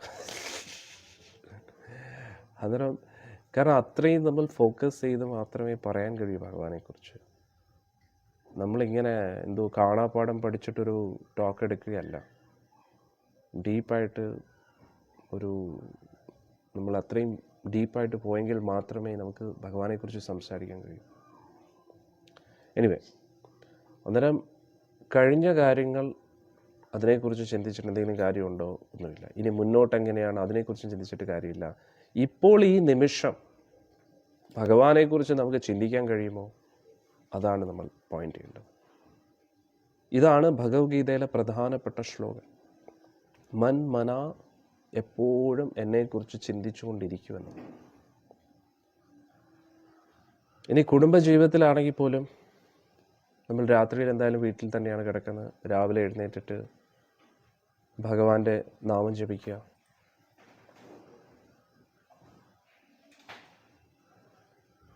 ഭഗവാന്റെ നാമം ജപിക്കുക. നമ്മൾ ആരുടെ നാമം ജപിക്കുന്നത്? ഭഗവാന്റെ നാമം ജപിക്കുക. ഇനി ജപിച്ചതിന് ശേഷം ഭഗവാനെക്കുറിച്ച് വായിക്കുക. ഭഗവാനെക്കുറിച്ച് വായിച്ചതിന് ശേഷം ഭഗവാന്റെ സത്സംഗം കേൾക്കുക. ഇനി വീട്ടിൽ പാചകം ചെയ്യുന്ന ഭക്ഷണം ഭഗവാൻ നിവേദിക്കുക. ഇതാർക്കും ചെയ്യാൻ പറ്റുന്ന കാര്യമല്ലേ? ഇനി ഒരേ വ്യത്യാസമേ ഉള്ളൂ, ആശ്രമത്തിൽ ഭക്തജനങ്ങൾ ഭഗവാന്റെ സേവനം ചെയ്യുന്നു. നിങ്ങൾ നിങ്ങളുടെ കുടുംബത്തിനെ നിലനിർത്താൻ വേണ്ടി പുറത്ത് എന്തെങ്കിലുമൊക്കെ ജോലി ചെയ്യണം, വീട്ടിലെ കാര്യങ്ങളൊക്കെ നോക്കും. അത്രയേ ഉള്ളൂ വ്യത്യാസം. എന്നിട്ട് നിങ്ങളുടേതായിട്ടുള്ള കർമ്മത്തിൻ്റെ ഫലം നിങ്ങൾ പുറത്ത് ജോലി ചെയ്ത് അതിൽ നിന്ന് കിട്ടുന്ന എന്തെങ്കിലും ഒരു ധനസഹായം ഭഗവാന് വേണ്ടി നിങ്ങൾക്ക് സമർപ്പിക്കാം. അതിലൂടെ നിങ്ങൾ പുറത്ത് ജോലി ചെയ്തതിൻ്റെ നമ്മൾ നമ്മുടെ ബുദ്ധിയും കഴിവുകളും പുറം ലോകത്ത് ഓരോ കാര്യങ്ങൾ ചെയ്യാൻ വേണ്ടി ഉപയോഗിക്കുകയാണ്. അന്നേരം ഭഗവാന്റെ സേവനം എന്ന് പറഞ്ഞാൽ നമ്മുടെ കഴിവുകളൊക്കെ ഭഗവാന് വേണ്ടി ഉപയോഗിക്കാം. പക്ഷെ നമ്മുടെ സാഹചര്യം അങ്ങനെ അല്ലാത്തതുകൊണ്ട് നമ്മൾ എന്ത് ചെയ്യുക? നമ്മുടെ ജീവിതത്തെ നിലനിർത്താൻ വേണ്ടി നമുക്ക് പുറം ലോകത്ത് എന്തെങ്കിലും ചെയ്യണം. അന്നേരം അതിൽ നിന്ന് ലഭിക്കുന്ന ഒരു വിഹിതം നമ്മളെ കൊണ്ട് പറ്റുന്ന രീതിയിൽ ഭഗവാൻ എന്താണോ നമുക്കൊരു പ്രചോദനം നൽകുന്ന ഉള്ളിൻ്റെ ഉള്ളിൽ നിന്നും നമ്മുടെ യഥാശക്തി, അത് നമ്മൾ എന്താ ചെയ്യുക? ഭഗവാന്റെ സേവനം നടക്കുന്ന സ്ഥലത്ത് സമർപ്പിക്കുക. അതിലൂടെ എന്ത് പറ്റും? പുറം ലോകത്ത് നമ്മൾ മറ്റുള്ളവരുടെ ഭൗതിക ത്വരകളെ തൃപ്തിപ്പെടുത്താൻ വേണ്ടി നമ്മുടെ കഴിവുകളെ ഉപയോഗിച്ചുകൊണ്ടിരിക്കുക. നമ്മൾ എവിടെ ജോലി ചെയ്താലും, ഏത് ഗവൺമെൻറ് സ്ഥാപനത്തിലാണെങ്കിലും അല്ലെങ്കിൽ പ്രൈവറ്റ് കമ്പനിയിലാണെങ്കിലും, അവരെല്ലാം പ്രവർത്തിക്കുന്നത് ഭൗതിക വസ്തു വിഷയങ്ങൾക്ക് വേണ്ടിയാണ്. അന്നേരം നമ്മൾ നമ്മുടെ കഴിവുകൾ അവിടെ ഉപയോഗിക്കുന്നു. എന്നിട്ട് മായാദേവിയുടെ പ്രസ്ഥാനത്തെ വളരാൻ സഹായിച്ചുകൊണ്ടിരിക്കുകയാണ് നമ്മൾ. ഒന്ന് കൃഷ്ണൻ്റെ പ്രസ്ഥാനം, മായാദേവിയുടെ പ്രസ്ഥാനം. അന്നേരം ഈ ഗോലോകൻ ട്രസ്റ്റ് എന്ന് പറയുന്നത് കൃഷ്ണൻ്റെ പ്രസ്ഥാനമാണ്. വൈകുണ്ഠം ആരുടെയാണ്? വൈകുണ്ഠത്തിൽ മൊത്തത്തിൽ കൃഷ്ണൻ്റെ പ്രസ്ഥാനമാണ്. പക്ഷേ ഭൗതിക ലോകത്തിൽ മൊത്തം മായാദേവിയുടെ പ്രസ്ഥാനമാണ്. ഇത് മൊത്തത്തിൽ ദേവീധാമം എന്നാണ് അറിയപ്പെടുന്നത്. ഇത് ദേവീധാമം, ഇത് മഹേശധാമം, ഹരിധാമം. ഹരിയുടെ ധാമമാണ് ഇവിടുന്ന് അങ്ങോട്ട് വൈകുണ്ഠ ലോകങ്ങൾ. ഇതെന്ന് പറയുന്നത് മഹാദേവൻ്റെ സ്ഥലമാണ്, ഇത് ദേവിയുടെ. മൊത്തത്തിൽ എല്ലാം ഹരിയുടെ തന്നെയാണ്, പക്ഷേ ഓരോ വ്യക്തികളുടെയും ബോധം അനുസരിച്ചിരിക്കും അല്ലേ? ഉദാഹരണത്തിന് ഒരു രാജ്യം എന്ന് പറഞ്ഞാൽ അത് ഗവൺമെൻറ്റിൻ്റെ പ്രോപ്പർട്ടിയാണ്. പക്ഷേ അതിൽ താമസിക്കുന്ന ഒരു വ്യക്തി എന്താ ചെയ്യുക? അതിൻ്റെ ഓണറായിട്ട് രജിസ്റ്റർ ചെയ്യും, ഈ ലാൻഡ് എൻ്റെയാണ്. പക്ഷേ യഥാർത്ഥത്തിൽ അത് ഗവൺമെൻറ്റിൻ്റെ പ്രോപ്പർട്ടിയാണ്. ഗവൺമെൻറ് അനുവദിക്കുകയാണ്. ഫസ്റ്റ് ഓണർ എല്ലാ വീട്ടിൻ്റെയും ഗവൺമെൻറ് തന്നെയാണ്. ഗവൺമെൻറ്റിന് അതിനുള്ള അധികാരമുണ്ട് അല്ലേ? അതേപോലെ മൊത്തത്തിലെല്ലാം ഭഗവാന്റെ പ്രോപ്പർട്ടിയാണ്. അന്നേരം ഇവിടെ മൊത്തം ദേവിയുടെ ധാമമാണ്, ദേവിയുടെ സ്ഥാപനങ്ങളാണ്. അന്നേരം നമ്മുടെ ഭൗതിക ലോകത്തിനകത്തും നമ്മൾ കൃഷ്ണന് വേണ്ടി പ്രവർത്തിക്കുമ്പോൾ നമ്മൾ കൃഷ്ണൻ്റെ പ്രസ്ഥാനത്തിന് വേണ്ടി വർക്ക് ചെയ്യുകയാണ്. അന്നേരം രണ്ട് ഓപ്ഷനേ ഉള്ളൂ, മായാദേവിക്ക് വേണ്ടി പ്രവർത്തിക്കുക അല്ലെങ്കിൽ കൃഷ്ണന് വേണ്ടി പ്രവർത്തിക്കുക അല്ലേ? അന്നേരം പുറം ലോകത്ത് ജോലി ചെയ്യുന്നവർ എന്ത് ചെയ്യും? മായാ പ്രസ്ഥാനത്തിന് വേണ്ടി പ്രവർത്തിക്കും. എന്നിട്ട് അതിലൂടെ കിട്ടുന്ന എന്തോ പറഞ്ഞ ഈ ആർത്ഥം, അതായത് സമ്പത്ത്, അത് അവരുടെ നിലനിൽപ്പിന് വേണ്ടി ഉപയോഗിക്കും. അതിൽ നിന്ന് ഭഗവാന്റെ പ്രസ്ഥാനത്തിന് വേണ്ടി സഹായങ്ങൾ അഭ്യർത്ഥിക്കും, കൊടുക്കും. പക്ഷേ ഭഗവാന്റെ പ്രസ്ഥാനം എന്ന് പറഞ്ഞ് മായാപ്രസ്ഥാനം നടത്തുന്ന ആൾക്കാരുമുണ്ട്.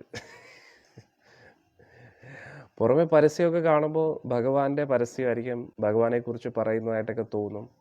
പക്ഷെ യഥാർത്ഥത്തിൽ അവരുടെ ജീവിതത്തിൽ ഇന്ദ്രിയാസ്വാദനത്തിന് വേണ്ടി ഭഗവാനെക്കുറിച്ച് പ്രഭാഷണങ്ങൾ എടുത്തിട്ട് സ്വന്തം ശരീരത്തെ സുഖിപ്പിക്കാനും ശരീരത്തിൻ്റെ വികാരങ്ങളെ തൃപ്തിപ്പെടുത്താനും വേണ്ടിയാണ് ആ തുക ചെലവഴിക്കുന്നത് എങ്കിൽ പിന്നെ അത് പുറമേ കൃഷ്ണൻ്റെ പ്രസ്ഥാനം എന്നേ ഉള്ളൂ, പക്ഷേ യഥാർത്ഥത്തിൽ അത് മായാപ്രസ്ഥാനം തന്നെയാണ്.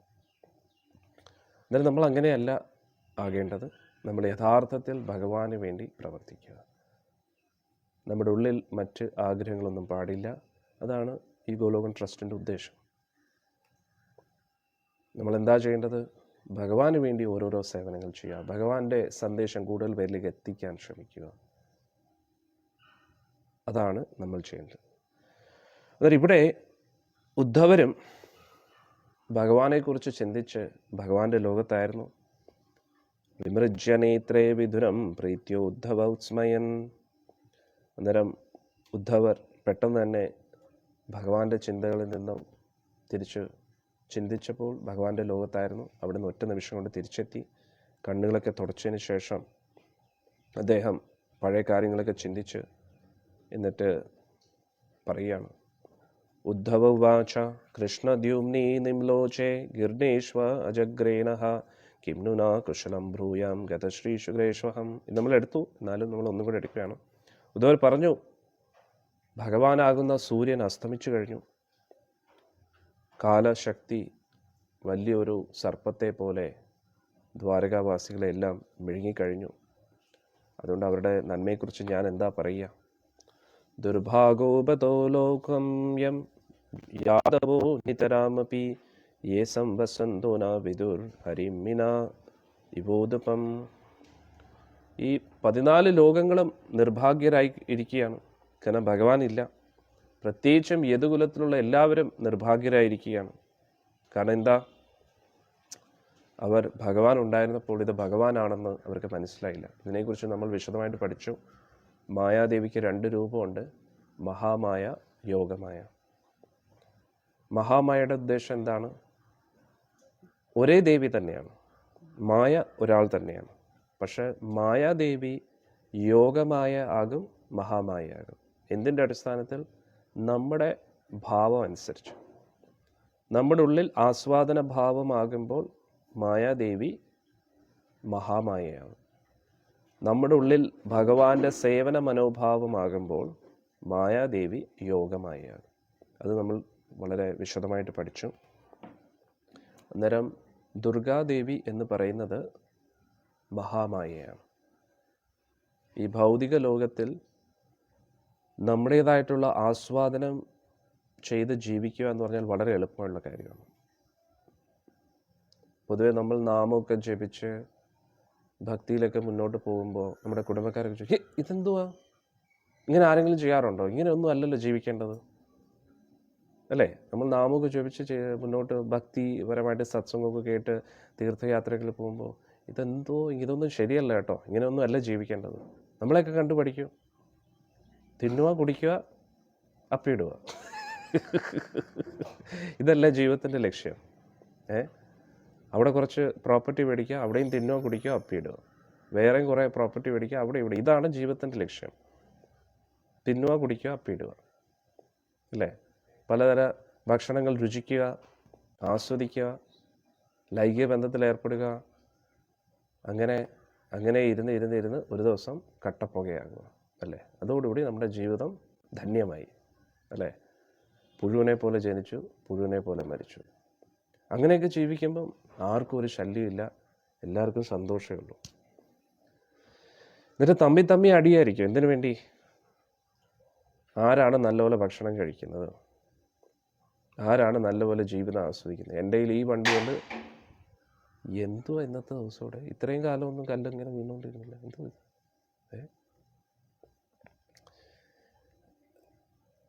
മായാദേവി പിടിക്കുന്നില്ല, മായാദേവി കുറ്റം പറയും. അതാണ്. എന്നാൽ നമ്മൾ മിണ്ടായിരിക്കാം, ഇല്ലേ? അന്നേരം എന്താ പറയുന്നത്, ഇന്ദ്രിയ ആസ്വാദനങ്ങളെക്കുറിച്ചുള്ള ചിന്തകൾ, വിഷയങ്ങൾ, ഇതൊക്കെയാണ് എല്ലാവർക്കും വളരെ സഹജമായിട്ട് തോന്നുന്നത്. എൻ്റെ കയ്യിൽ ഈ കാറുണ്ട്, നിങ്ങളുടെ ഈ കാറുണ്ട്, ഓക്കെ, എങ്കിൽ നമുക്ക് നിങ്ങളെക്കാട്ടിയും വലിയ ഒരു കാർ എനിക്ക് വേണം. ഇങ്ങനെ ഇതിനു വേണ്ടിയാണ് എല്ലാവരും ജീവിക്കുന്നത്. വെറുതെ ഒരു കാര്യമില്ലാതെ മറ്റുള്ളവരെ കാണിക്കാൻ വേണ്ടി. ഇതിനു മുമ്പേ ഞാൻ സത്സംഗത്തിൽ പറഞ്ഞു, നമ്മൾ വലിയ വില കൂടിയ കാറ് മേടിക്കും, എന്നിട്ട് നമ്മളെപ്പോഴും ആ കാറിൻ്റെ അകത്തായിരിക്കും. കാറിൻ്റെ പുറത്തെ ഭംഗി കാണുന്ന എല്ലാം പുറത്തുള്ള ആൾക്കാർ. സത്യമായിട്ടുള്ളൊരു കാര്യമില്ല. എന്നിട്ട് വണ്ടി നമ്മൾ എവിടെ ഇടുന്നത്? വീട്ടിൽ കൊണ്ടുവന്ന് പാർക്ക് ചെയ്യും. അന്നേരം വരുന്നത് ഓട്ടത്തിലായിരിക്കും. അല്ലാതെ കാറിൻ്റെ ഭംഗി എല്ലാ ദിവസവും ഇതിൻ്റെ ഹെഡ്ലൈറ്റ് എങ്ങനെയുണ്ട്, അതിൻ്റെ എന്തോ ഫ്രണ്ട് എങ്ങനെയുണ്ട്, ബാക്ക് ഉണ്ടെന്ന് എപ്പോഴും ഇങ്ങനെ നോക്കിക്കൊണ്ടിരിക്കുമോ? ഒരിക്കലും ഇല്ല. ആ വണ്ടി നേരെ കൊണ്ടുവന്ന് നമ്മൾ പാർക്ക് ചെയ്യും, വീട്ടിൽ വരും, രാവിലെ ഓട്ടത്തിൽ നേരെ ഓഫീസിൽ പോകും, അല്ലെങ്കിൽ എവിടെയാണെന്ന് വെച്ചാൽ ആ കാര്യത്തിന് വേണ്ടി പോകും. വണ്ടിയുടെ ഭംഗി കൂടുതലും ആസ്വദിക്കുന്ന പുറത്തുള്ള ആൾക്കാരാണ്. ഇനി അവർ ആസ്വദിക്കോ? കണ്ടില്ലേ അവൻ്റെ കാശ്, എന്തോ കാശാണ് നോക്കുന്നത്, അവൻ കള്ളൻ എവിടുന്നോ പറ്റിച്ച് കാശുണ്ടാക്കിയതാണ്. അവൻ്റെ അഹങ്കാരം കണ്ടില്ലേ? എന്തുവാടെ ഇത്? ഒരു മര്യാദ കണ്ടേ? എന്തോ അവന് ഇത്രയും അഹങ്കാരം എന്തുവാണ്? ഇത്രയും വലിയ വണ്ടിയിൽ അവൻ പോകുന്നത്, അവൻ ആരാണെന്ന് അവൻ്റെ വിചാരം അല്ലേ? അങ്ങനെ ഒരു 10 പേര് പറഞ്ഞാൽ മതി വണ്ടിയുടെ ടയർ പഞ്ചറോ.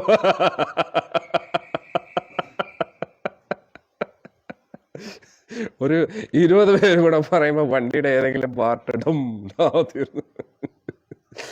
അന്നേരം എത്രയും വില കൂടിയ കാറ് അത്രയും വലിയ കാശ് വേണം അതിനെ മെയിൻറ്റെയിൻ ചെയ്യും. ഒരു സൈഡിൽ കൂടെ കാറിൻ്റെ ലോണും എല്ലാം കൂടെ ആകുമ്പോൾ അങ്ങനെ ഇരുന്ന് വീണ്ടും കുറേ ഒരു 20, 100, 1000 പേരാകുമ്പോൾ പോകുമ്പോഴത്തേക്ക് ഒരു ഓട്ടോറിക്ഷക്കാരൻ ഉരച്ചുകൊണ്ടങ്ങ് പോകും. എന്നിട്ട് പറയും, നോക്കി ഓടിച്ചുകൂടാ നിനക്ക്? അതായത് ഓട്ടോക്കാരനവർ ഉരച്ചിട്ട് പോയി. എന്നിട്ട് നമ്മളോട് പറയും, വലിയ വണ്ടിയാന്ന് പറഞ്ഞാൽ എന്തു ആവുന്നതാണോ, വണ്ടിയൊക്കെ എന്തോ നിന്റെ അപ്പൻ്റെ ആണോ എന്നൊക്കെ പറഞ്ഞിട്ട്. നമ്മൾ വിചാരിക്കും ആരാ, നമ്മൾ അങ്ങോട്ടാണോ ഉരച്ചത് അതോ ഇങ്ങോട്ടോ ഉരച്ചത്? ഇപ്പം ഞാൻ വെറുതെ വിട്ടിരിക്കുന്നു എന്ന് പറഞ്ഞിട്ട് ആള് പോകും. നമ്മളെ വന്നിട്ടാണോ ഉരച്ചത്? എന്തുകൂടാ നോക്കുന്നേ എന്ന് പറഞ്ഞിട്ടോ. ഇനി നമ്മളെന്തെങ്കിലും പറഞ്ഞാലോ 10 ഓട്ടോക്കാരൻ വരും.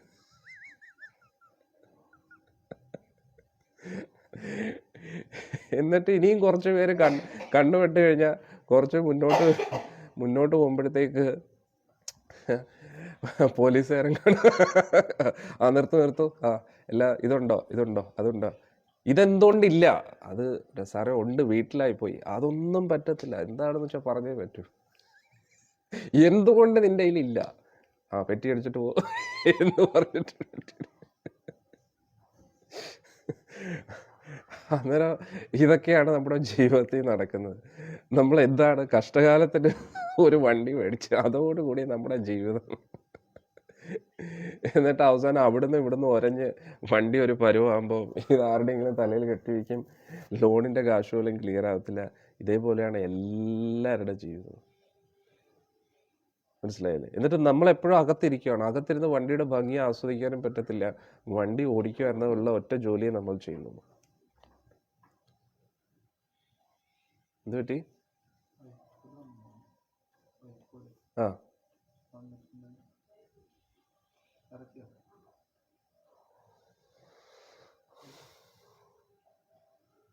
പിന്നെ കൊടുത്താ പോരെ?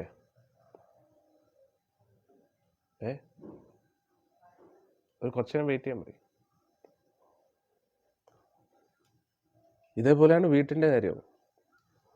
വീട് കഷ്ടപ്പെട്ട് ഒരു ലോണൊക്കെ എടുത്ത് പ്ലോട്ടൊക്കെ മേടിച്ച് അല്ലേ, ഒരു വമ്പനൊരു വീട് വയ്ക്കും. വരുന്നവരും പോകുന്നവരും എല്ലാം കണ്ണായിരിക്കും. എന്താ ഒരു വീട്, അവൻ്റെ കാശ്, എൻ്റെ അമ്മോ, സഹിക്കുന്നില്ല. അങ്ങനെ ഒരു 10-20 പേര് പറഞ്ഞാൽ മതി വീട്ടിലേതെങ്കിലും സാധനം അടിച്ചു പോകും, അല്ലെങ്കിൽ വീട്ടിലുള്ളവർക്ക് രോഗം വരും, എന്തെങ്കിലുമൊക്കെ സംഭവിച്ചുകൊണ്ടിരിക്കും. അന്നേരം അതിൻ്റെ അർത്ഥം ഇതൊന്നും വേണ്ട എന്നല്ല, ഫുൾ അസൂയ കുശുമ്പിൻ്റെ ആൾക്കാരാണെന്നുള്ള. അതെന്താണെന്ന് വെച്ചാൽ എടുത്ത് കൊടുത്തേക്കാം. അന്നേരം നമുക്കൊരു സ്വസ്ഥത, സമാധാനം എന്ന് പറഞ്ഞൊരു കാര്യമില്ല. അതാണ് നമ്മൾ മനസ്സിലാക്കേണ്ടത്. അന്നേരം ഇതിൽ നിന്നും നമ്മളെന്താ അതിൻ്റെ അർത്ഥം? ഭഗവാൻ അനുഗ്രഹിച്ച് നമുക്കൊരു വാഹനം മേടിക്കാനുള്ള ഒരു അവസരം നൽകി, വാഹനം മേടിക്കേണ്ടെന്നോ വീട് വയ്ക്കേണ്ടെന്നോ എന്നുമല്ല. പക്ഷേ അതിനുവേണ്ടി ഓവറായിട്ട് കഷ്ടപ്പെട്ടിട്ട് പ്രത്യേകിച്ച് ഉപയോഗമില്ല എന്നാണ് നമ്മൾ മനസ്സിലാക്കേണ്ടത്. ഒരുപാട് നമ്മൾ കഷ്ടപ്പെട്ട് അതിനെക്കുറിച്ച് മാത്രം ചിന്തിക്കരുത്. നമ്മുടെ ജീവിതത്തിൻ്റെ സക്സസ് എന്ന് പറഞ്ഞാൽ നല്ലൊരു ലക്ഷറിയസ് വണ്ടിയും ഒരു ലക്ഷറിയസ് പ്രോപ്പർട്ടിയും അല്ല. നമ്മുടെ കഴിവുകൾ ഉപയോഗിക്കുക, അധികം ബുദ്ധിമുട്ടാതെ നമുക്ക് എന്താണോ ലഭിക്കുന്നത് അതിൽ തൃപ്തിയോടുകൂടി ജീവിക്കുക. അത് വലിയൊരു പ്രോപ്പർട്ടി ആണെങ്കിൽ പോലും. പിന്നെ വേറൊരു രസം എന്ന് പറഞ്ഞു കഴിഞ്ഞാൽ, സ്വമേധയാ വരുന്ന കാര്യം അതിൽ ആർക്കും അസൂയം തോന്നത്തില്ല. സത്യമായിട്ടുള്ളൊരു കാര്യമാണ്. പക്ഷേ നമ്മൾ ഒരുപാട് സ്ട്രെയിൻ ചെയ്ത് അതിനു വേണ്ടി ഒരുപാട് തീവ്രമായിട്ട് ഒരു ഭക്ത ചോദിക്കുന്നത്, അതെന്തുകൊണ്ടാണ് സ്വാമി മറ്റുള്ളവർ പറയുന്നത് മോശമായി വരുന്നത്? അത് ഈ ലോകം അങ്ങനെയാണ്. ഈ ലോകമേ നമ്മൾ എങ്ങനെയാണ് ഇവിടെ വന്നത്? ഭഗവാനോടുള്ള അസൂയ ഉണ്ടല്ലേ. അന്നേരം പിന്നെ ഇവിടെ എല്ലാവർക്കും തമ്മിൽ അസൂയയാണ്. ഒന്ന് ആലോചിച്ച് നോക്കൂ. ഒരു ആചാര്യൻ പറയുകയാണ്, ഒരു ഭരണി എടുത്തിട്ട് അതിനകത്ത് ഈച്ച, കൊതുക്, പാറ്റ, അങ്ങനെയുള്ള ക്ഷുദ്രജീവികളെല്ലാം, പിന്നെ ഒരു പല്ലിയും കൂടെ വെച്ചു. തമ്മി എങ്ങനെ വളരെ സമാധാനപരമായിട്ട് ഇരിക്കുമോ എല്ലാവരും? അല്ലെങ്കിൽ ഒരു കീരിയും പാമ്പിനെയും വെച്ചു. അവിടെ എങ്ങനെയാണ് വളരെ സമാധാനപരമായിട്ടുള്ള അന്തരീക്ഷമായിരിക്കും? എപ്പോഴും അടിയായിരിക്കും. അന്നേരം നമ്മുടെ ഉള്ളിൽ ആ ദ്വേഷഭാവമുണ്ട്, അസൂയഭാവമുണ്ട്. ഇവിടെ നമ്മളിങ്ങനെ കൂടുതലും മറ്റുള്ളവരുടെ നന്മ കാണുമ്പോൾ നമ്മുടെ ഉള്ളിൽ ആദ്യം തോന്നുന്ന വികാരം അസൂയാണ്. അതാണ് നമ്മൾ മനസ്സിലാക്കുന്നത്. അന്നേരം ഭക്തിപരമായിട്ട് നമ്മുടെ ഉള്ളിൽ ഒരു ജീവിത രീതി ഇല്ല എങ്കിൽ മറ്റുള്ളവരോട് അസൂയ, ദ്വേഷം തോന്നുക എന്നത് വളരെ സ്വാഭാവികമായിട്ടുള്ളൊരു കാര്യമാണ്. അതിൽ വലിയ അത്ഭുതമില്ല. മനസ്സിലായില്ലേ? അന്നേരം ഇതേ അസൂയ തന്നെയാണ് പിന്നെ പല രീതിയിലും പല ക്രൈമിലേക്ക് ഒരാളെ എത്തിക്കുന്നത്. മനസ്സിലാവുന്നുണ്ടോ? അന്നേരം ഞാൻ പറയുന്നതിൻ്റെ അർത്ഥം, അധികം സ്ട്രെയിൻ ചെയ്യാതെ നമ്മുടെ കഴിവിൻ്റെ പരമാവധി, ഒരു മാതാജി പറയാം, നമ്മൾ എന്തെങ്കിലും നല്ലത് പറഞ്ഞാലോ ഉപദേശിച്ചാലോ പ്രവർത്തിച്ചാലോ ഉടനെ മറ്റുള്ളവർ പറയുന്നത് നമുക്ക് വട്ടാണെന്ന്, വേറെ പണിയൊന്നും ഇല്ലേ എന്ന്. അതാണ് ഞാൻ പറയുന്നത്. അന്നേരം നമ്മൾ നമ്മുടെ കാര്യങ്ങൾ നമ്മുടെ കഴിവിൻ്റെ പരമാവധി ശ്രമിക്കുമ്പോൾ അതിലൂടെ ഈശ്വരാനുഗ്രഹത്താൽ ലഭിക്കുന്ന ആ ഒരു കാര്യം, അത് ആരൊക്കെ അസൂയപ്പെട്ടാലും അത് നിലനിൽക്കും. പക്ഷേ പാണ്ഡവർ എന്തെങ്കിലും തെറ്റ് ചെയ്തിട്ടാണോ കൗരവർ ഇത്രയൊക്കെ ദ്രോഹിച്ചത്? മനസ്സിലായില്ലേ? അന്നേരം അതേപോലെ ഈ ലോകമേ വലിയൊരു പ്രശ്നമാണ്. അസൂയാലുക്കളായിട്ടുള്ള വ്യക്തികളുടെയും വിദ്വേഷികളുടെ ലോകമാണ്. അതുകൊണ്ട് ഇവിടെ സ്വത്തുവക ഉണ്ടാക്കിയിട്ട് ഒരു പ്രയോജനം ഇല്ല. നമ്മൾ എന്തായാലും ഇത് ഉപേക്ഷിച്ചിട്ട് പോകണം. അതാണ് സത്യം. ഇനി രണ്ടാമത്തെ കാര്യം, ഇതിവിടെ നിലനിർത്തിക്കൊണ്ട് പോയാലും മറ്റുള്ളവർക്ക് അസൂയ, വിദ്വേഷം, അല്ലെങ്കിൽ നല്ലൊരു പണക്കാരനായിട്ടുള്ളൊരു വ്യക്തി, എല്ലാവരുടെയും നോട്ടം ആ വ്യക്തിയുടെ കാശിലായിരിക്കും. എങ്ങനെ ഇവൻ്റെ കാശ് അടിച്ചു മാറ്റാം, ഏതൊക്കെ, അത് മോഷ്ടിക്കുന്നത് മാത്രമല്ല, പല രീതിയിലും പിരിവിലൂടെയോ അല്ലെങ്കിൽ പിന്നെ സ്ഥിരമായിട്ട് ചോദിച്ച് കുറച്ച് എന്തെങ്കിലും ഒന്ന് സഹായിക്കണം പ്ലീസ് എന്ന് പറഞ്ഞിട്ട്, അങ്ങനെയുള്ളൊരു മൈൻഡായിരിക്കും എല്ലാവരുടെ ഉള്ളിൽ. അവർ നമ്മളെയല്ല കാണുന്നത്, നമ്മുടെ കാശിനെയാണ് കാണുന്നത്. അതുതന്നെയാണ് എല്ലാവരുടെയും. കാരണം എല്ലാവർക്കും ഈസി മണി വേണം. കാരണം ധർമ്മത്തിലൂടെ മാത്രമേ അർത്ഥം ലഭിക്കൂ. എന്നാൽ ഇന്ന് ധാർമ്മികത്വം പാലിക്കുന്ന വ്യക്തികൾ ഇല്ല, ധർമ്മം പാലിക്കാറില്ല. അതുകൊണ്ട് തന്നെ അവരുടെ ഈ കാശ് നിൽക്കാറുമില്ല. കിട്ടുന്ന കാശെല്ലാം ദുരുപയോഗം ചെയ്തുകൊണ്ടിരിക്കുകയാണ്. അതുകൊണ്ട് കാശ് തികയത്തില്ല. അതുകൊണ്ട് ആ കാശിനെ ഇല്ലാത്തത് കൊണ്ട് മറ്റുള്ളവരിൽ നിന്ന് എങ്ങനെ കാശ് അടിച്ചു മാറ്റാം എന്നുള്ള ഒറ്റ ചിന്തയേ ഉള്ളൂ, പ്രത്യേകിച്ച് ഇന്ന് നമ്മുടെ നാട്ടിലുള്ള ആൾക്കാർക്ക്. അന്യ സംസ്ഥാനങ്ങളിൽ ഇത്രയും പ്രശ്നമില്ലെന്നേ ഞാൻ പറയൂ കേട്ടോ. പ്രത്യേകിച്ച് നമ്മുടെ നാട്ടുകാർക്ക്. ഇവിടെ കേരളത്തിലുള്ള ജനങ്ങൾ കൂടുതലും അങ്ങനെ ചിന്തിക്കുന്നതാണ്. എന്തിൻ്റെ പേരിൽ ആൾക്കാരിൽ നിന്നും കാശ് അടിച്ചു മാറ്റാമെന്ന് ചിന്തിക്കുന്ന ആൾക്കാരാണ്. അതുകൊണ്ട് അവർക്ക് ഫസ്റ്റ് ഓഫ് ഓൾ കൂടുതലും ലഹരിയുടെ അടിമയാണ്. കള്ളിൻ്റെയും കഞ്ചാവിൻ്റെയും ലൈംഗിക ബന്ധത്തിൻ്റെയും അതിതീവ്രമായിട്ടുള്ള ആസക്തിയുള്ള വ്യക്തികളാണ് ഇന്ന് നമ്മുടെ സമൂഹത്തിൽ ജീവിക്കുന്നത്. അതുകൊണ്ട് അവരുടെ ഇടയിൽ നിൽക്കുക എന്ന് പറഞ്ഞാൽ എളുപ്പമുള്ളൊരു കാര്യമല്ല. അതുകൊണ്ട് നമ്മുടെ ജീവിതത്തിൻ്റെ ലക്ഷ്യം ഫസ്റ്റ് ഓഫ് ഓൾ ഇവിടെ ഒരു സമാധാനം പ്രതീക്ഷിക്കുന്നത് വെറുതെയാണ്. അതിൻ്റെ അർത്ഥം പ്രതീക്ഷകളൊക്കെ നഷ്ടപ്പെട്ട് നമ്മളെല്ലാം ഉപേക്ഷിച്ചിട്ട് കാവ്യവസ്ത്രം ഇട്ടിട്ട് ഏതെങ്കിലും ആശ്രമത്തിൽ പോയിരിക്കുക, അങ്ങനെ വേണമെങ്കിൽ ഇരിക്കാം. പക്ഷേ അത് ഏറ്റവും ശ്രേഷ്ഠമായിട്ടുള്ളൊരു ജീവിതമാണ്.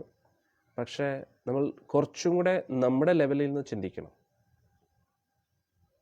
നമ്മളെക്കൊണ്ട് എന്താണ് പ്രാക്ടിക്കലി ചെയ്യാൻ പറ്റുന്നത്? ഇപ്പോൾ കുടുംബത്തിലിരിക്കുമ്പോൾ ഭർത്താവ് എന്നുള്ള രീതിയിൽ, ഭാര്യ എന്നുള്ള രീതിയിൽ കാലതാമസം വന്നാലും സത്യവും ധർമ്മവും മാത്രമേ ജയിക്കൂ. അതെ, കറക്റ്റാണ്.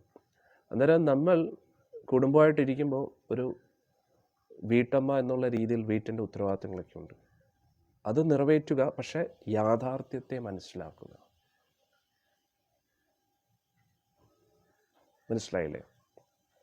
ഇപ്പോൾ പല ഭക്തരും അവരുടെ കുടുംബ പ്രശ്നമൊക്കെ ഇവിടെ വരുമ്പോൾ ഷെയർ ചെയ്യാറുണ്ട്. അന്നേരം ചില സമയത്തൊക്കെ ഞാനിങ്ങനെ ദൈവനിയോഗം നോക്കും. പക്ഷെ അവർ കുറച്ച് കാര്യങ്ങൾ പറയുമ്പോഴേ നമുക്ക് പെട്ടെന്ന് മനസ്സിലാവും എന്താ പ്രശ്നമെന്ന്. കാരണം മിക്ക ആൾക്കാരുടെ പ്രശ്നവും റിപ്പീറ്റേഷനാണ്.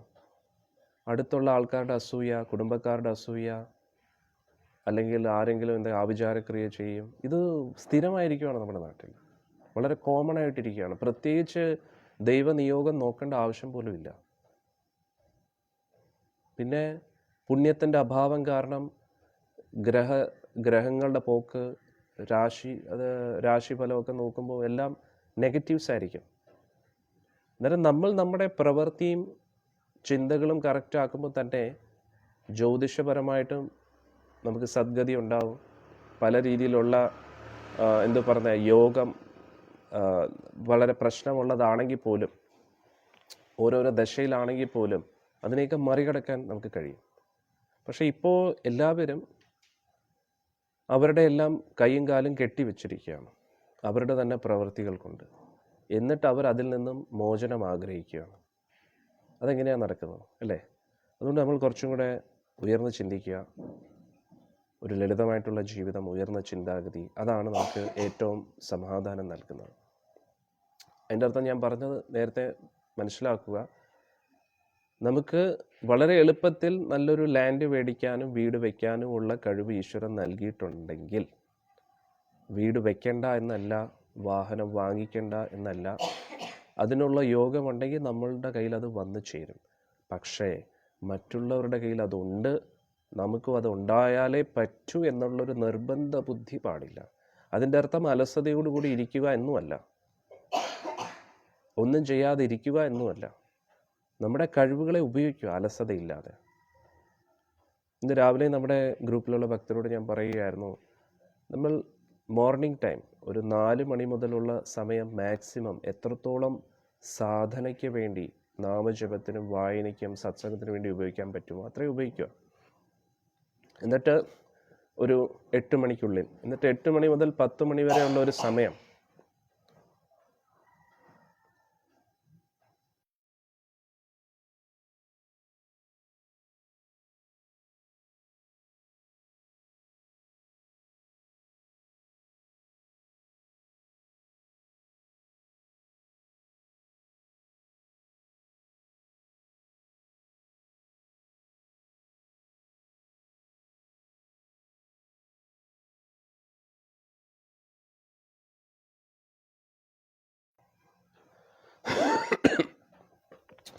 അന്നേരം ഞാൻ പറഞ്ഞു വന്നത്,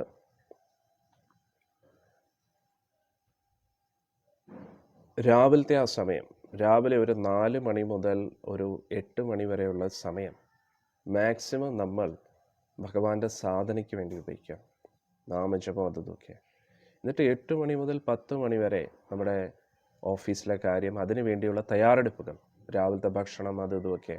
എന്നിട്ട് മോർണിംഗ് 10 മുതൽ ഈവനിങ് ടൈം വരെ നമ്മുടെ പ്രൊഫഷൻ. ഇപ്പോൾ ആശ്രമത്തിലാണ് നമ്മളെങ്കിൽ 10 മണി മുതൽ മാക്സിമം ഭഗവാന് വേണ്ടി സേവനങ്ങളൊക്കെ ചെയ്യുക. പക്ഷേ ആശ്രമത്തിൽ കൂടുതലും മോർണിംഗിലാണ് സേവനങ്ങൾ. അന്നേരം 10 മണി മുതലുള്ള സമയം നമ്മൾ മറ്റ് സാധന, ജപം, റീഡിങ് അതിനൊക്കെ ഉപയോഗിക്കാം, ഭഗവാനുമായിട്ട് ബന്ധപ്പെട്ട സേവനങ്ങൾ. വീട്ടിലാണെങ്കിൽ നമ്മുടെ ജോലിയൊക്കെ നോക്കുക. ഒരു മാതാജി പറയുന്നു, ഞാൻ സ്വന്തം ചേച്ചിയുടെ വീട്ടിൽ പോയി അവിടെ ബിയർ കുപ്പിയും കള്ളുകുപ്പിയും ഡിസൈൻ ചെയ്ത് വീട് മുഴുവനും വെച്ചിരിക്കുന്നു. ഞാൻ ആ സമയം ഹരേ കൃഷ്ണ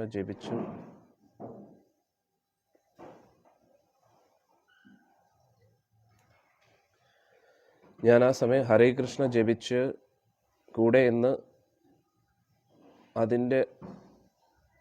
അതിൻ്റെ ആവശ്യമില്ല, അവർക്ക് എല്ലാ കാര്യം നടക്കുന്നുണ്ട് എന്ന്. എല്ലാ കാര്യവും നടക്കുന്നുണ്ട്, പിന്നെ എന്തിനാ കുഴപ്പം? പിന്നെ എന്തിനാ ഭഗവാന്റെ നാമം ജപിക്കേണ്ട ആവശ്യം? അതൊന്നും കുഴപ്പമില്ല. നമ്മൾ കാശ്, ഉയർന്ന വിദ്യാഭ്യാസം, ഉയർന്ന പോസ്റ്റുകൾ, പിന്നെ മറ്റുള്ളവരുടെ അംഗീകാരം, ബഹുമതി, രൂപസൗന്ദര്യം, ഇതെല്ലാം ഒരു വ്യക്തിയെ അഹങ്കാരത്തിലേക്ക് ഉയർത്തും. അങ്ങനെ അഹങ്കാരമുള്ള വ്യക്തികൾക്ക് ഭഗവാന്റെ ഭക്തിയിൽ താല്പര്യം കാണത്തില്ല. മനസ്സിലായില്ലേ? അന്നേരം ഇതൊക്കെ ഈ പറയത്തില്ല, അല്പ ഐശ്വര്യം കിട്ടുമ്പോൾ അർദ്ധരാത്രിക്ക് കുട പിടിക്കുന്ന ഒരു സ്വഭാവം. അന്നേരം അവർക്ക് അതിലൊന്നും താല്പര്യം കാണത്തില്ല. പക്ഷെ അതൊന്നും നമ്മൾ ചിന്തിക്കേണ്ട ആവശ്യമില്ല. നമ്മൾ ബുദ്ധി ഉപയോഗിക്കുക, നമുക്ക് എന്താ വേണ്ടത് നമ്മൾ മനസ്സിലാക്കുക. മനസ്സിലായില്ല? അന്നേരം രാവിലെ ഉള്ള ആ ടൈം മാക്സിമം നാമജപത്തിലും ഭക്തിയിലും ഉപയോഗിക്കുക. അതിനുശേഷം നമ്മൾ 10 മണിക്ക് നമ്മുടെ ആ പ്രൊഫഷണൽ ലൈഫിലേക്ക് കിടക്കുക. ബിസിനസ് ആണെങ്കിലും ജോലിയാണെങ്കിലും അതിനനുസരിച്ച് പ്ലാൻ ചെയ്യുക. അന്നേരം മോർണിംഗ് ഒരു 10 to 5 നമ്മുടെ കഴിവിൻ്റെ പരമാവധി ശ്രമിക്കുക പ്രൊഡക്ടിവിറ്റിക്ക് വേണ്ടി. അന്നേരം റിസൾട്ട് തീർച്ചയായിട്ടും കിട്ടും. കാരണം മോർണിംഗ് നല്ല സ്ട്രോങ് ആയിട്ട് നമ്മൾ സ്പിരിച്വൽ പ്രാക്ടീസസ് ചെയ്തിട്ടുണ്ട്. അതിൻ്റെ ഒരു ബലം നമ്മുടെ ചുറ്റും ഒരു ഓറ ക്രിയേറ്റ് ചെയ്യാം, പോസിറ്റീവായിട്ടുള്ള. അന്നേരം നമ്മളൊരു കസ്റ്റമറുമായിട്ട് സംസാരിക്കുമ്പോൾ അവർ പെട്ടെന്ന് കൺവിൻസ്ഡ് ആവും. കാരണം നമ്മൾ ആരെയും പറ്റിക്കാൻ വേണ്ടി ശ്രമിക്കുകയല്ലല്ലോ. അവർക്ക് മനസ്സിലാവുന്ന ഭാഷയിൽ നമുക്ക് സംസാരിക്കാനുള്ള കഴിവ് ഭഗവാൻ നൽകും. അല്ലെങ്കിൽ ജോലി സ്ഥലത്താണെങ്കിലും എന്തെങ്കിലും ഒരു പ്രോബ്ലം സോൾവിങ് ആണ് നമ്മുടെ ഇതെങ്കിലും, അല്ലെങ്കിൽ പഠിത്തമാണ്, എഡ്യൂക്കേഷൻ, നമ്മൾ സ്കൂളിലോ കോളേജിലോ പഠിക്കുന്ന വിദ്യാർത്ഥികളാണെങ്കിൽ പോലും വളരെ എളുപ്പത്തിൽ കാര്യങ്ങൾ നമുക്ക് മനസ്സിലാവും. കാരണം ഈ ലോകത്തിലെ ഏറ്റവും വലിയ പ്രശ്നം ഡിസ്ട്രാക്ഷനാണ്. മനസ്സ് ഒരു കാര്യത്തിൽ ഫോക്കസ് ചെയ്യാൻ പറ്റാത്തതാണ് ഏറ്റവും വലിയ പ്രശ്നം. മനസ്സിലാവുന്നുണ്ടോ? ഒരു മാതാജി പറയുന്നു, കുറച്ചൊക്കെ ജീവിതത്തിൽ ദുഃഖമുള്ളവരെ ഈശ്വരനെ അറിയൂ. ദുഃഖം എല്ലാവരുടെ ജീവിതത്തിലും ഉണ്ട് മാതാജി, പക്ഷേ കുറച്ചെങ്കിലും ബുദ്ധിയുള്ളവരെ ഈശ്വരനെ അറിയൂ. അതാണ് കുറച്ചും കൂടെ കറക്റ്റായിട്ടുള്ളത്. അതിപ്പോൾ ഒരു അറവുശാലയിൽ ഒരു മൃഗത്തെ അറക്കാനായിട്ട് വെച്ചിരിക്കുകയാണ്. എന്നിട്ട് ആ മൃഗത്തിൻ്റെ മുമ്പിൽ പുല്ലോ കഴിക്കാനുള്ള എന്തെങ്കിലും കൊടുത്തു കഴിഞ്ഞാൽ ആ മൃഗം സുഖമായിട്ട് കഴിക്കും. ഒരു മൃഗത്തെ അറുത്തു, ഇനി എൻ്റെ ടേൺ ആയിരിക്കും എന്നല്ല ചിന്തിക്കുന്നത്. ഒരു മാതാജി പറയുന്നു, നമുക്ക് കിട്ടാനുള്ളത് ആണെങ്കിൽ ഉറപ്പായിട്ടും കിട്ടും. അതെ, അതുകൊണ്ട് തന്നെ നമ്മൾ എന്താ ചെയ്യേണ്ടത്? ഈ ഒരു 10 to 5 അതാണ് കറക്റ്റ് സമയം, നമ്മൾ ഏറ്റവും പ്രൊഡക്റ്റീവായിട്ടിരിക്കുന്ന സമയം. ആദ്യം 10 to 2 2 മണി വരെ, എന്നിട്ട് ലഞ്ചെല്ലാം കഴിച്ചിട്ട് ഒന്ന് ചെറുതായിട്ടൊന്ന് റെസ്റ്റ് എടുത്തിട്ട് 3 മണി മുതൽ 5 മണി വരെ വീണ്ടും വർക്ക് തുടങ്ങും.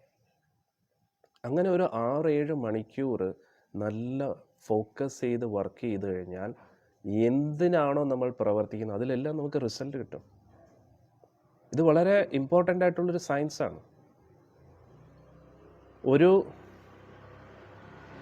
വ്യക്തിയുടെ ഉള്ളിൽ ഒരു ദിവസം, ഞാൻ ഇതിനു മുമ്പേയും പറഞ്ഞിട്ടുണ്ട്, 60,000 ചിന്തകളാണ് ഒരു ദിവസം വരുന്നത്. ഈ 60,000 ചിന്തകളിൽ ഏതെങ്കിലും ഒരു കാര്യത്തിൽ നമ്മൾ ഇതിൻ്റെ 1/3 ഭാഗം ഇൻവെസ്റ്റ് ചെയ്ത് കഴിഞ്ഞാൽ ആ കാര്യത്തിൽ നമുക്ക് വിജയിക്കാൻ കഴിയും. അന്നേരം 1/3 എന്ന് പറഞ്ഞാൽ എങ്ങനെയാണ്? 8 മണിക്കൂർ 8 മണിക്കൂർ 8 മണിക്കൂർ, സിമ്പിൾ. 20,000 20,000 20,000. അന്നേരം 8 മണിക്കൂർ നമ്മൾ ആധ്യാത്മിക കാര്യങ്ങൾക്ക്, 8 മണിക്കൂർ നമ്മുടെ പ്രൊഫഷണൽ ലൈഫിന്, 8 മണിക്കൂർ നമ്മുടെ വീട്ടിലെ കാര്യവും നമ്മുടെ ശരീരത്തിൻ്റെ കാര്യം നോക്കിയാൽ ലൈഫ് സെറ്റായി. വേറെ ഒന്നും ചിന്തിക്കേണ്ട ആവശ്യമില്ല. ജോലിയുള്ളവർ എന്ത് ചെയ്യും പ്രഭു? അതാണ് ഞാൻ പറഞ്ഞത്. മോർണിംഗ് ടൈം ഒരു 8 മണി വരെ നമ്മുടെ സാധന. 8 മണിക്കൂർ നിങ്ങൾ കൊടുക്കണ്ട. 4 മണി മുതൽ 8 മണി ജപം, റീഡിങ്, വായന, സാധന, സത്സംഗം കേൾക്കുന്നത്. 4 മണിക്ക് എഴുന്നേൽക്കുക, 4:30 മുതൽ 6 മണി വരെ ജപിക്കുക, എന്നിട്ട് 6 മണി മുതൽ 7 മണി വരെ വായിക്കുക, എന്നിട്ട് 7 മണി മുതൽ 8 മണി വരെ സത്സംഗം കേൾക്കുക. ഇപ്പം 8:30 പക്ഷേ അത് വേണമെങ്കിൽ നിങ്ങൾക്ക് പിന്നെയും കേൾക്കാം. അത് കഴിഞ്ഞതിന് ശേഷം നിങ്ങളുടെ ഓഫീസിലേക്കുള്ള അതിനുള്ള തയ്യാറെടുപ്പുകളാകുക, നേരത്തെ പ്രിപ്പയർ ചെയ്യുക തലേ ദിവസം തന്നെ. എന്നിട്ട് 10 o'clock വർക്കിൽ ഫോക്കസ് ചെയ്യുക, പഠിത്തത്തിൽ ഫോക്കസ് ചെയ്യുക. സ്കൂളിൽ നേരത്തെ പോകും, അത് വേറെ കാര്യം. അല്ല, അതിനനുസരിച്ച് ബാലൻസ് ചെയ്യുക. പക്ഷേ നമ്മുടെ യഥാർത്ഥ പ്രൊഡക്ടിവിറ്റി ടൈം, വർക്കിംഗ് ടൈം എന്ന് പറഞ്ഞാൽ 10 o'clock ആണ്. 10 to 2 വർക്ക് ചെയ്യുക, 2 o'clock ഒരു ലഞ്ച് എടുക്കുക, ബ്രേക്ക് എടുക്കുക. എന്നിട്ട് 2 എന്നുള്ളത് 1:30 ആകും, കുഴപ്പമില്ല, 2 വരെ കാത്തിരിക്കേണ്ട. അതിനുശേഷം 3 to 5 അഗെയിൻ വർക്ക് ചെയ്യുക, 5, 6 കുഴപ്പമില്ല. സൺസെറ്റ് ആയോ പിന്നെ അധികം വർക്ക് ഫോക്കസ് ചെയ്യരുത്. ഭഗവാന്റെ സേവനമാണെങ്കിൽ കുഴപ്പമില്ല, പക്ഷേ വർക്ക് പിന്നെ അതിനുശേഷം കൊണ്ടുവരും. സൂര്യാസ്തമയത്തിന് ശേഷം നമ്മുടെ ബോഡി വർക്ക് ചെയ്യത്തില്ല, അത് മെക്കാനിസം ഡൗൺ ആവും. അതിനുശേഷം നമ്മൾ പൊതുവേ ഒരു റെസ്റ്റിംഗ് മോഡിലേക്ക് പോകുന്നതാണ് നല്ലത്. അതിനുശേഷം സൺസെറ്റ് കഴിഞ്ഞതിന് ശേഷം ഭൗതിക കാര്യങ്ങളൊന്നും ചെയ്യരുത്. സത്യം പറഞ്ഞാൽ ഭൗതിക കാര്യങ്ങൾക്ക് വേണ്ടിയുള്ളൊരു സമയമാണ് മോർണിംഗ് 10 to 5. ഇത് രജോ ഗുണത്തിൻ്റെ സമയമാണ്. പാഷനേറ്റ് വർക്ക് ചെയ്യാനുള്ള ഏറ്റവും നല്ല സമയമാണ്. ഈ 10 to 5 എത്രത്തോളം ഹാർഡ് വർക്ക് ചെയ്യാൻ പറ്റുമോ അത്രത്തോളം ഹാർഡ് വർക്ക് ചെയ്യുക. മോർണിംഗ് 10 to 5 ഈ സമയത്തിനുള്ളിൽ നമ്മൾ എത്രത്തോളം ആക്റ്റീവായിട്ട് വർക്ക് ചെയ്യുന്നോ അതിൻ്റെ റിസൾട്ട് ഉറപ്പായിട്ട് നമുക്ക് കിട്ടും. പക്ഷേ നമ്മുടെ പ്രശ്നം എന്താ? ഈ 10 to 5 ഇടയിലായിരിക്കും ചിലപ്പം ജപിക്കുന്നത്. ഒരു പ്രഭുജി പറയുന്നു, 4 മണിക്കൂർ ജോലിക്ക് പോയി വരുന്ന യാത്രയ്ക്ക് തന്നെ പോകുന്നു ഗുരുജി. ആരാണ്?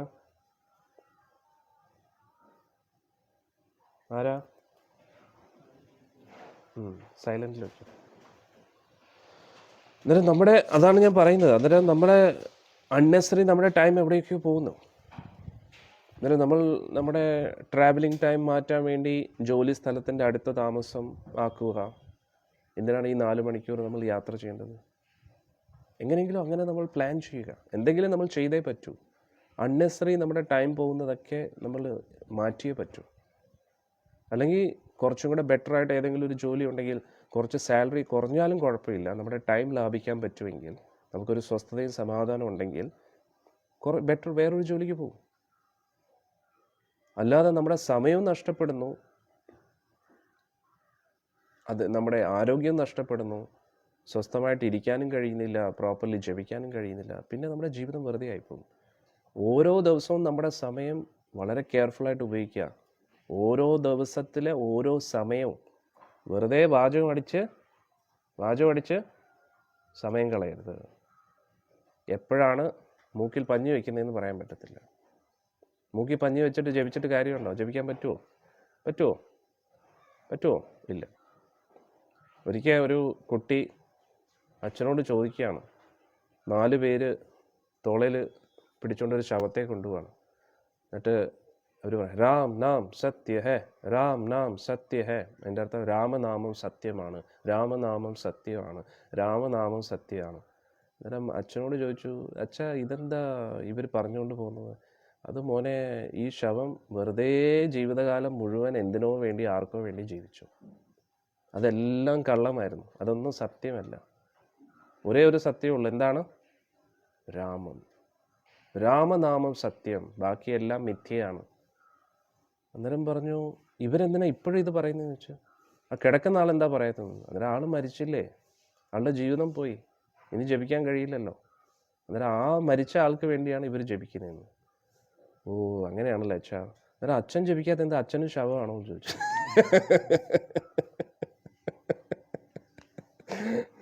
അത് കേട്ടോണ്ട് പിറ്റേന്ന് മുതൽ ആളും ജപം തുടങ്ങി. അന്നേരം എപ്പോഴാണ് നമ്മൾ മൂക്കി പഞ്ഞി വെക്കുന്നതെന്ന് പറയാൻ പറ്റത്തില്ല. ഭഗവാന്റെ ഉള്ളിൽ ഇങ്ങനെ തൊഴിട്ടൊന്നും കാര്യമില്ല. ഇങ്ങനെയൊക്കെ ഇതൊക്കെ അഭിനയമാണ്. ഇതാർക്കും ചെയ്യാൻ പറ്റും, സാഷ്ടാംഗം നമസ്കരിക്കാനും പറ്റും. ഈ നാവ് എന്തിനാണ് നമ്മൾ ഉപയോഗിക്കുന്നത്? ഭഗവാനെ ഒഴിച്ച് ബാക്കി എല്ലാ കാര്യങ്ങളും സംസാരിച്ചുകൊണ്ടിരിക്കും.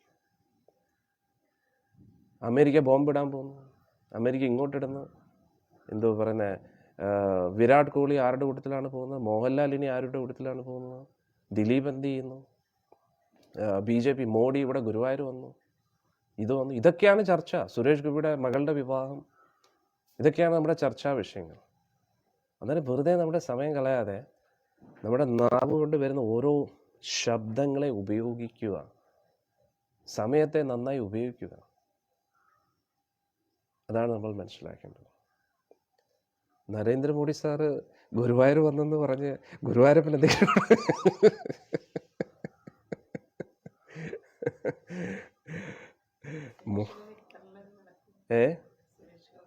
സുരേഷ് ഗോപി വലിയൊരു വിളക്ക് കൊടുത്തല്ലേ? ഇനി ഗുരുവായൂരപ്പനൊന്നും വേണ്ടല്ലോ അല്ലേ? ഗുരുവായൂരപ്പൻ ലോട്ടറി അടിച്ചല്ലോ അല്ലേ? സുരേഷ് ഗോപി സാർ വലിയൊരു വിളക്ക് കൊടുത്തെന്ന് പറഞ്ഞു. നല്ല കാര്യം അല്ലേ?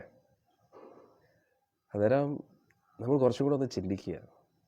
ഈ പോകുന്ന ഒഴുക്കിനനുസരിച്ച് നമ്മൾ പോകാതെ നമുക്ക് എന്താ വേണ്ടതെന്ന് വെച്ചാൽ നമ്മൾ ചിന്തിക്കുക. നമ്മൾ ഈ പേര്, പ്രശസ്തി, കാശ് ഇതിൻ്റെ പുറകെ പോകരുത്. നമ്മൾ അകത്തിരിക്കുന്ന ആ വ്യക്തിയെ നോക്കുക. നരേന്ദ്രമോദി സാറ് വന്നാലും ഇല്ലേലും അകത്തൊരാൾ എല്ലാ ദിവസവും ഉണ്ട്. അദ്ദേഹത്തെയാണ് നമ്മൾ ഫോക്കസ് ചെയ്യേണ്ടത്. അദ്ദേഹം ഈ ലോകത്തിലെ പ്രൈം മിനിസ്റ്ററാണ്. ഇത് ഞാൻ ആരെയും കുറ്റം പറയുകയോ പാർട്ടിക്ക് എതിരെയോ പാർട്ടിക്ക് അനുകൂലമായിട്ടോ ഒന്നും പറയുന്നതല്ല. അകത്തിരിക്കുന്ന ആളാണ് യഥാർത്ഥ വ്യക്തി. അദ്ദേഹത്തിൻ്റെ മുമ്പിൽ ബ്രഹ്മദേവൻ പോലും ഒന്നുമല്ല, മഹാദേവൻ പോലും ഒന്നുമല്ല. അവരൊക്കെ ഇങ്ങനെ തല കുനിച്ച് ഇങ്ങനെ നിൽക്കുന്ന ആൾക്കാരാണ് ഭഗവാന്റെ മുമ്പിൽ. പിന്നെ അദ്ദേഹത്തിൻ്റെ മുമ്പിൽ ആരും എന്താണ് അല്ലേ? അതിൻ്റെ അർത്ഥം നമ്മൾ അദ്ദേഹത്തെ ബഹുമാനിക്കും. നമ്മൾ ബഹുമാനിക്കും തീർച്ചയായിട്ടും. പ്രധാനമന്ത്രി എന്ന് പറഞ്ഞാൽ ഏറ്റവും ഇമ്പോർട്ടൻ്റ് വ്യക്തിയാണ്, നമ്മൾ എന്തായാലും ബഹുമാനിക്കും. പക്ഷെ അദ്ദേഹത്തിൻ്റെ ആകർഷണത്തിൽ നമ്മൾ ഭഗവാനെ മറന്നു പോകരുത്. നമ്മുടെ ഏറ്റവും ഇമ്പോർട്ടൻ്റ് വ്യക്തി അകത്തിരിക്കുന്ന വ്യക്തിയാണ്. ഇതിനകത്തിരിക്കുന്ന വ്യക്തിയും മാതാജി പറയുന്നു, പക്ഷേ മോദിജി നല്ലൊരു ഭരണാധികാരിയാണ്. ഞാൻ അല്ലെന്ന് പറഞ്ഞോ മാതാജി? അദ്ദേഹം കാരണമല്ലേ ഇത്രയും മനോഹരമായിട്ടുള്ളൊരു ക്ഷേത്രം അയോധ്യയിൽ വരുന്നത്. നമുക്ക് അഭിമാനവും സന്തോഷമേ ഉള്ളൂ. ഞാൻ അദ്ദേഹത്തെക്കുറിച്ചല്ല പറയുന്നത്, നമ്മുടെ ഉള്ളിലുള്ള ആകർഷണം എന്തിലാണെന്നാണ് ചോദിക്കുന്നത്. അദ്ദേഹം എത്ര നല്ല കാര്യങ്ങൾ ചെയ്താലും ഭഗവാന്റെ ആകർഷണം മാറിപ്പോരുത്. നമ്മുടെ ആകർഷണം ഭഗവാനോടായിരിക്കണം. അദ്ദേഹത്തെ നമ്മൾ ബഹുമാനിക്കണം. അദ്ദേഹം ഏറ്റവും നല്ല കാര്യമാണ് ചെയ്യുന്നത്. ഇത്രയും ഭരണാധികാരികൾ വന്നിട്ടും ഭഗവാന് വേണ്ടി ഇത്രയും നല്ല കാര്യങ്ങൾ ചെയ്യുന്ന ഒരു വ്യക്തിയാണ് അദ്ദേഹം. ഞാൻ ഏറ്റവും കൂടുതൽ ബഹുമാനിക്കുന്ന വ്യക്തിയാണ്. ഞാൻ ഒരു പാർട്ടിയെ അനുകൂലിക്കുകയോ പ്രതികൂലിക്കുകയോ ചെയ്യുകയല്ല. പക്ഷേ ഇവൻ UP-യിൽ പോയിക്കഴിഞ്ഞാലും യോഗി ആദിത്യനാഥ് സർ വൃന്ദാവനത്തിനെ മുഴുവൻ സൂപ്പറാക്കിയെന്നുള്ളത് ധാമമായിട്ട് പ്രഖ്യാപിച്ചു. വൃന്ദാവനത്തിനകത്ത് ആർക്കും കള്ള് കുടിക്കാനോ മത്സ്യമാംസാദികൾ കഴിക്കാനോ ലഹരി പദാർത്ഥങ്ങൾ ഉപയോഗിക്കാനോ അവിഹിത ബന്ധങ്ങളോ ഒന്നും ചെയ്യാനുള്ള അധികാരമില്ല. ഒന്നാലോചിച്ച് നോക്കൂ. പശുക്കളെ സംരക്ഷിക്കുന്നു, ഗോഹത്യ നിർത്തി. നല്ല കാര്യമല്ലേ അവരൊക്കെ ചെയ്യുന്നു. ഇന്ന് അദ്ദേഹം ഓരോ സ്ഥലത്ത് പോകുമ്പോൾ മറ്റ് അയൽ രാജ്യത്തിലുള്ളവരെല്ലാവരും നമ്മളെ ബഹുമാനിച്ചുകൊണ്ടിരിക്കണം. ഭാരതീയർ എന്ന് പറഞ്ഞാൽ ഒരു റെസ്പെക്റ്റ് കൊണ്ടുവന്നത് അദ്ദേഹത്തിലൂടെയാണ്. എന്നാൽ അതൊന്നും തെറ്റല്ല, അതൊക്കെ നല്ല കാര്യങ്ങൾ തന്നെയാണ്. ഭരിക്കുന്നത് ആരാണെങ്കിലും നല്ല രീതിയിൽ ഭരിക്കുന്നുണ്ടെങ്കിൽ നമ്മളത് എപ്പോഴും പറഞ്ഞാൽ അത് അംഗീകരിച്ചല്ലേ പറ്റൂ. മനസ്സിലായില്ലേ? പക്ഷേ അതിലും നമ്മൾ ആകൃഷ്ടരായി പോകരുത്. നല്ലൊരു ഭരണാധികാരി എന്ന് പറഞ്ഞതിൻ്റെ അർത്ഥം ഭഗവാന് തത്തുല്യമാകത്തില്ല. ഒരാളെ പ്രധാനമന്ത്രിയുടെ സ്ഥാനത്തിരിക്കുന്നത് അവർ നല്ല കാര്യങ്ങൾ ചെയ്യുമ്പോൾ അത് വലിയ കാര്യമല്ല, അത് അവർ ചെയ്തേ പറ്റൂ. അതിനു വേണ്ടിയാണ് 5 വർഷം അവിടെ ഇരിക്കുന്നത്. അതാണ് നമ്മൾ മനസ്സിലാക്കേണ്ടത്. ഇപ്പോൾ ഒരു കുട്ടി നന്നായി പഠിക്കുമ്പോൾ തീർച്ചയായിട്ടും അഭിനന്ദിക്കണം. കാരണം കുട്ടി പഠിക്കുന്നു. പക്ഷേ അതിനു വേണ്ടിയല്ലേ കുട്ടി സ്കൂളിൽ പോകുന്നത്. മനസ്സിലായില്ലേ? അന്നേരം ഇങ്ങനെയുള്ള കാര്യങ്ങൾ ചെയ്യുന്നു എന്നതിൻ്റെ അർത്ഥം അവരൊക്കെ പരിശുദ്ധ വ്യക്തികളാണ് എന്ന് നമ്മൾ വിചാരിക്കരുത്. അവരുടെ ഉള്ളിലും ഭൗതിക ആഗ്രഹങ്ങൾ ഉണ്ടാകാൻ സാധ്യതയുണ്ട്. After all politics is politics. രാഷ്ട്രീയം എന്നും രാഷ്ട്രീയമാണെന്ന് എൻ്റെ ഗുരുവിൻ്റെ ഗുരു പറഞ്ഞിട്ടുണ്ട്. ശ്രീല ഭക്തി സിദ്ധാന്ത സരസ്വതി ഠാക്കൂർ പറഞ്ഞിട്ടുണ്ട്. ആര് ഭരിച്ചാലും ശ്രീരാമചന്ദ്രമൂർത്തി ഭരിച്ചതുപോലെ ആർക്കും ഭരിക്കാൻ കഴിയില്ല. ഭഗവാൻ ഭരിക്കുമ്പോൾ രാഷ്ട്രീയം അവിടെ ഇല്ല. ഭഗവാൻ ഭരിക്കുമ്പോൾ പ്രജകളുടെ നന്മ മാത്രമാണ് ആഗ്രഹിക്കുന്നത്. അന്നേരം പിന്നെ ഭഗവാൻ കഴിഞ്ഞു കഴിഞ്ഞാൽ പിന്നെ യുധിഷ്ഠിരൻ. അങ്ങനെ ആർക്കും ഭരിക്കാൻ കഴിയില്ല. എല്ലാവരുടെ ഉള്ളിലും സ്വാർത്ഥതയുണ്ട്, രാഷ്ട്രീയമുണ്ട്. രാഷ്ട്രീയം എന്നും രാഷ്ട്രീയമാണ്. അതുകൊണ്ട് നമ്മൾ മതിമറന്ന് ആരെയും ഈശ്വരൻ്റേതായിട്ടുള്ളൊരു സ്ഥാനം കൊടുക്കരുത്. ഈശ്വരൻ്റെ സ്ഥാനം എന്നും ഈശ്വരന് മാത്രമായിരിക്കും. പരിശുദ്ധ ഭക്തി ഇതൊന്നുമല്ല. മനസ്സിലാവുന്നുണ്ടോ? അങ്ങനെ കുറേ കാര്യങ്ങളുണ്ട്. ഇപ്പോൾ ഞാൻ വേറെ ഒന്നും കൊണ്ട് പറയല്ല കേട്ടോ, ഇത് ചിലപ്പം കോൺട്രവേഴ്ഷ്യൽ ആവും. ചിലപ്പോൾ ആരെങ്കിലും ഈ വീഡിയോ കട്ട് ചെയ്തിട്ട് ഇട്ട് കഴിഞ്ഞാൽ എന്തിനായിരിക്കും രാമക്ഷേത്രം ഇപ്പം വരുന്നത്? എന്തായിരിക്കും? എലക്ഷൻ എടുത്ത്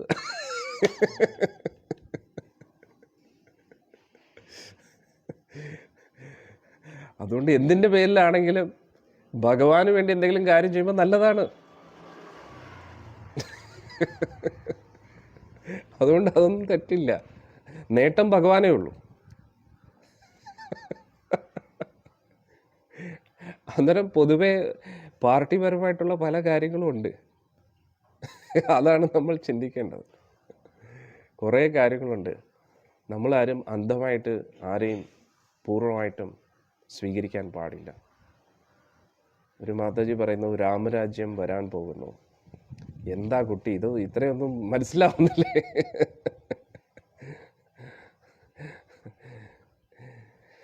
ഹരേ കൃഷ്ണ. നമ്മൾ ഒരു പാർട്ടിയെയും അന്ധമായിട്ട് ഫോളോ ചെയ്യാൻ പാടില്ല.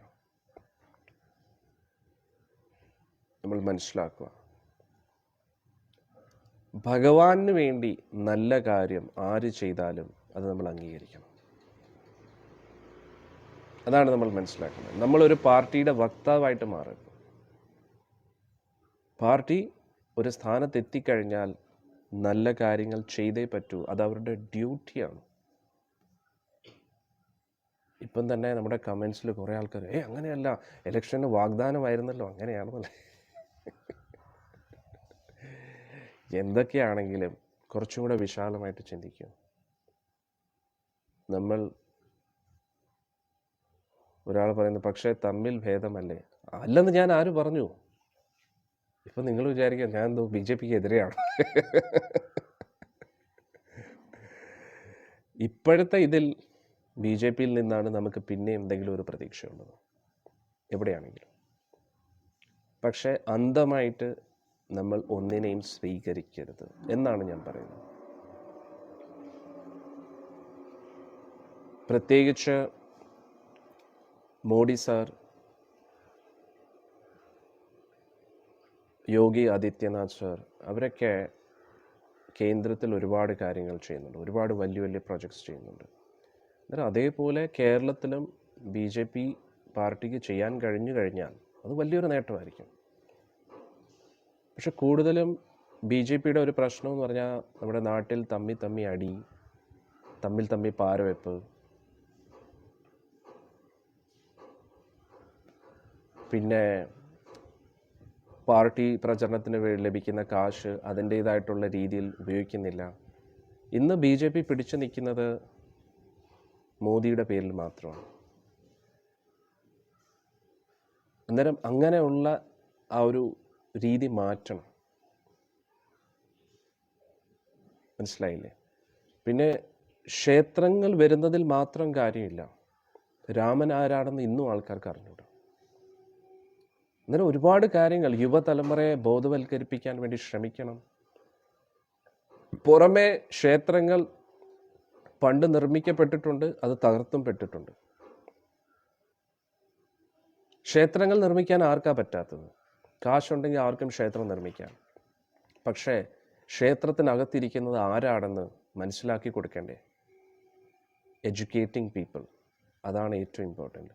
അങ്ങനെ എഡ്യൂക്കേഷൻ കൊടുക്കണമെങ്കിൽ ആദ്യം ലീഡേഴ്സ് ഇതൊക്കെ പഠിച്ചിരിക്കണം.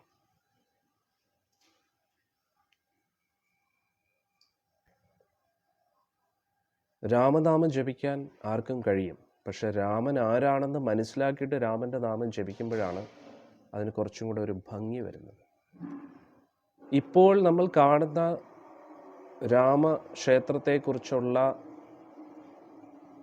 ഒരു എന്തു പറയുന്നത് ഹൈപ്പ് എന്ന് പറയുന്നത് കൂടുതലും ഒരു അജണ്ടയാണ്. അതുകൂടാതെ വ്യക്തമായിട്ട് ഒരു ബോധവൽക്കരണം ചെയ്യാൻ കഴിയും. അത് വളരെ ഇമ്പോർട്ടൻ്റ് ആണ്. ഇനി ആരെയും കുറ്റം പറഞ്ഞിട്ടും കാര്യമില്ല. എല്ലാവരും അവരവരെ കൊണ്ട് പറ്റുന്ന രീതിയിൽ ചെയ്യുന്നു. പക്ഷെ എന്നിരുന്നാലും കംപ്ലീറ്റ് അല്ല, പരിപൂർണതയല്ല. അത് നമ്മൾ മനസ്സിലാക്കുക. ഒരാൾ, ഞാൻ നേരത്തെ പറഞ്ഞ പോലെ, ഒരു വിദ്യാർത്ഥി പഠിക്കുന്നുണ്ടെങ്കിൽ അത് വിദ്യാർത്ഥി പഠിച്ചേ പറ്റൂ. വിദ്യാർത്ഥി സ്കൂളിൽ പോകുന്നത് പഠിക്കാൻ വേണ്ടിയാണ്.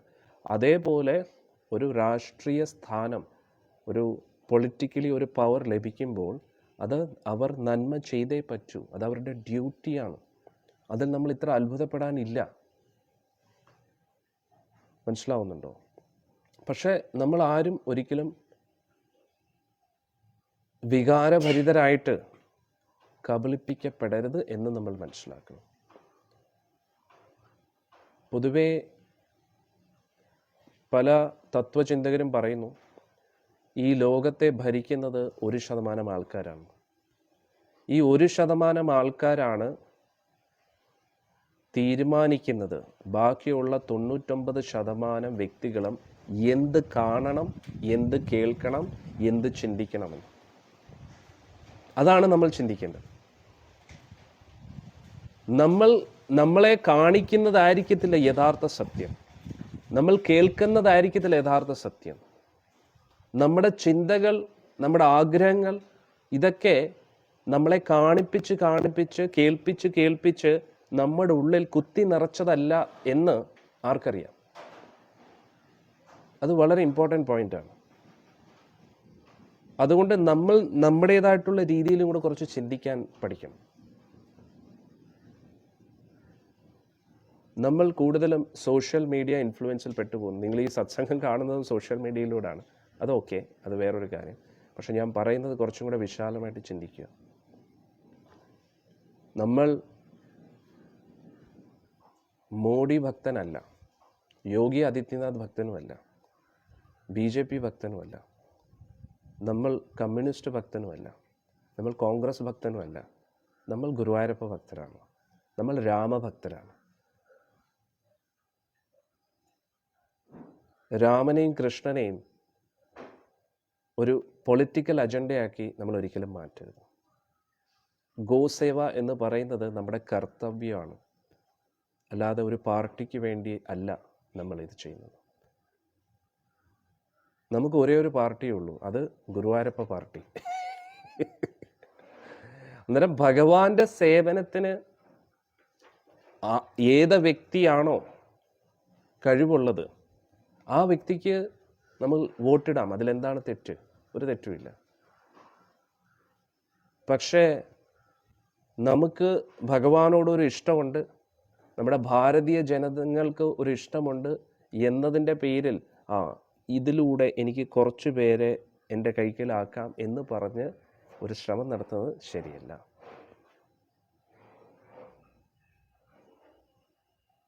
മനസ്സിലാവുന്നുണ്ടോ?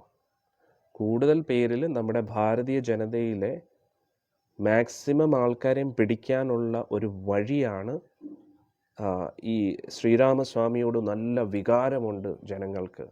ഓക്കെ, പിന്നെ എന്തു പറയുന്നത്, നമ്മുടെ ഓൾറെഡി ഹിന്ദു മുസ്ലിമായിട്ട് ഉള്ളിൻ്റെ ഉള്ളിൽ നിന്നും ഒരു വിദ്വേഷമുണ്ട്, അതിനെ ചൂഷണം ചെയ്യാം, അതിലൂടെ കുറേ ഫോളോവേഴ്സ് എനിക്ക് കിട്ടും എന്നുള്ളൊരു മൈൻഡ് സെറ്റോട് കൂടി അതിനു വേണ്ടി നമ്മളൊരു ശ്രമം നടത്തരുത്.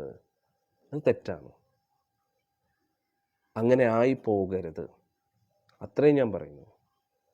അന്നേരം ഞാൻ ഒരു പാർട്ടിയെ സപ്പോർട്ടും ചെയ്യുമല്ല ക്രിറ്റിസൈസും ചെയ്യുമല്ല. വളരെ ക്രിസ്റ്റൽ ക്ലിയർ ആയിരിക്കണം. നമ്മൾ എന്താ വേണ്ടതെന്ന്. പിന്നെ നമ്മുടെ കമൻസിൽ പറഞ്ഞതുപോലെ തമ്മിൽ ഭേദം ഒരാളെ നമുക്ക് തിരഞ്ഞെടുക്കാൻ പറ്റും, അത് ഏത് പാർട്ടിയാണെങ്കിലും. അന്നേരം മൊത്തത്തിൽ ആരാണ് ഭരിക്കുന്നത് എന്നതിനെക്കാട്ടി ഉപരി ഡെമോക്രസി എന്നതിൻ്റെ അർത്ഥം എന്താണ്? നമ്മുടെ ലോക്കൽ ഏരിയയിൽ ആരാണോ ഭരിക്കുന്നത്, അത് ഏത് പാർട്ടിയാണെങ്കിലും ഈ വ്യക്തി, 3 പാർട്ടിയുടെ പ്രതിനിധിയായിട്ട് ഏത് വ്യക്തിയാണോ ഉള്ളത് ആ വ്യക്തിയെ മനസ്സിലാക്കുക. എന്നിട്ട് അതിൽ നിന്നും 3 പേരിൽ നിന്നും, അല്ലെങ്കിൽ 4മതൊരു പാർട്ടി ഉണ്ടെങ്കിലും ഈ 4 പേരിൽ ആരാണോ അതാണ് നോക്കേണ്ടത്. അല്ലാതെ കേന്ദ്രത്തിൽ ആരാണെന്ന് നോക്കിയിട്ട് കാര്യമില്ല. കാരണം കേന്ദ്രത്തിലെ ആളല്ല ഇവിടെ വന്ന് ഭരിക്കുന്നത്. അത് നമ്മൾ വളരെ വികാരഭരിതരായിട്ട് ചിന്തിക്കാതെ വിവേകത്തോടു കൂടി ചിന്തിക്കുക. കാരണം അവിടെ ആൾ ഇങ്ങനെ ചെയ്യുന്നു എന്ന് പറഞ്ഞിട്ട് ഇവിടെ അങ്ങനെ ആവണമെന്നില്ലല്ലോ. മനസ്സിലാവുന്നുണ്ടോ ഞാൻ പറയുന്നത്? അതുകൊണ്ട് നമ്മൾ കുറച്ച് ബുദ്ധിപരമായിട്ട് ചിന്തിക്കുക. അതുകൊണ്ട് ഏത് വ്യക്തിയാണോ നമ്മുടെ സമൂഹത്തിൽ നന്മ ചെയ്യാനുള്ള കഴിവുള്ളത്, അത് ഏത് പാർട്ടിക്കാരനാണെങ്കിലും സമൂഹത്തിൽ നന്മ ചെയ്യാനുള്ള ഒരു കഴിവ് ആ വ്യക്തിക്കുണ്ടെങ്കിൽ ആ വ്യക്തിയെ നമ്മൾ അംഗീകരിക്കുക, ആ വ്യക്തിയെ നമ്മൾ തിരഞ്ഞെടുക്കുക.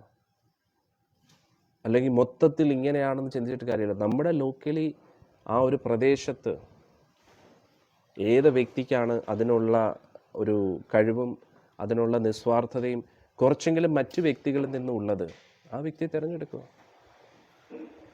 ഇനി ആരും ഇല്ലെങ്കിൽ പിന്നെ കറക്കി കുത്തുക, അല്ലാതെ പിന്നെ എന്താ പറയുക. അതുകൊണ്ട് ഇതൊക്കെ രാഷ്ട്രീയമെന്നും രാഷ്ട്രീയമായിരിക്കും.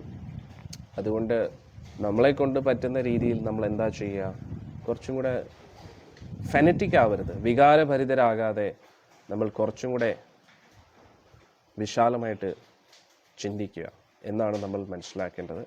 അതുകൊണ്ട് ഒന്നിൻ്റെ അടിമയായി പോകരുത്, നമ്മൾ ഒന്നിൻ്റെയും ഒരു ഫെനറ്റിക്കൽ ഫോളോവേഴ്സ് ആവരുത്. നമ്മൾ ഭഗവാനെക്കുറിച്ച് വിശാലമായിട്ട് ചിന്തിച്ച് മനസ്സിലാക്കി നമ്മൾ ഭഗവാന്റെ അനുയായിയാണ്, അല്ലാതെ ഒരു പാർട്ടിയുടെ ഫോളോവർ അല്ല എന്ന് നമ്മൾ മനസ്സിലാക്കുന്നു. ഓക്കെ, ഇനി നമുക്ക് ഉച്ചയ്ക്ക് 2 മണിക്ക് നാരായണീയത്തിൽ കാണാം. അതുകൊണ്ട് നേരത്തെ പറഞ്ഞതുപോലെ നിങ്ങളുടെ സമയം മാക്സിമം വേസ്റ്റ് ചെയ്യാതെ മാക്സിമം സദുപയോഗം ചെയ്യുക. സമയം നിങ്ങളുടെ ശരീരത്തിൻ്റെ ആരോഗ്യത്തിന് വേണ്ടി ഉപയോഗിക്കുക, മനസ്സിൻ്റെ സമാധാനത്തിന് വേണ്ടി ഉപയോഗിക്കുക. വെറുതെ സമയം കളയരുത്.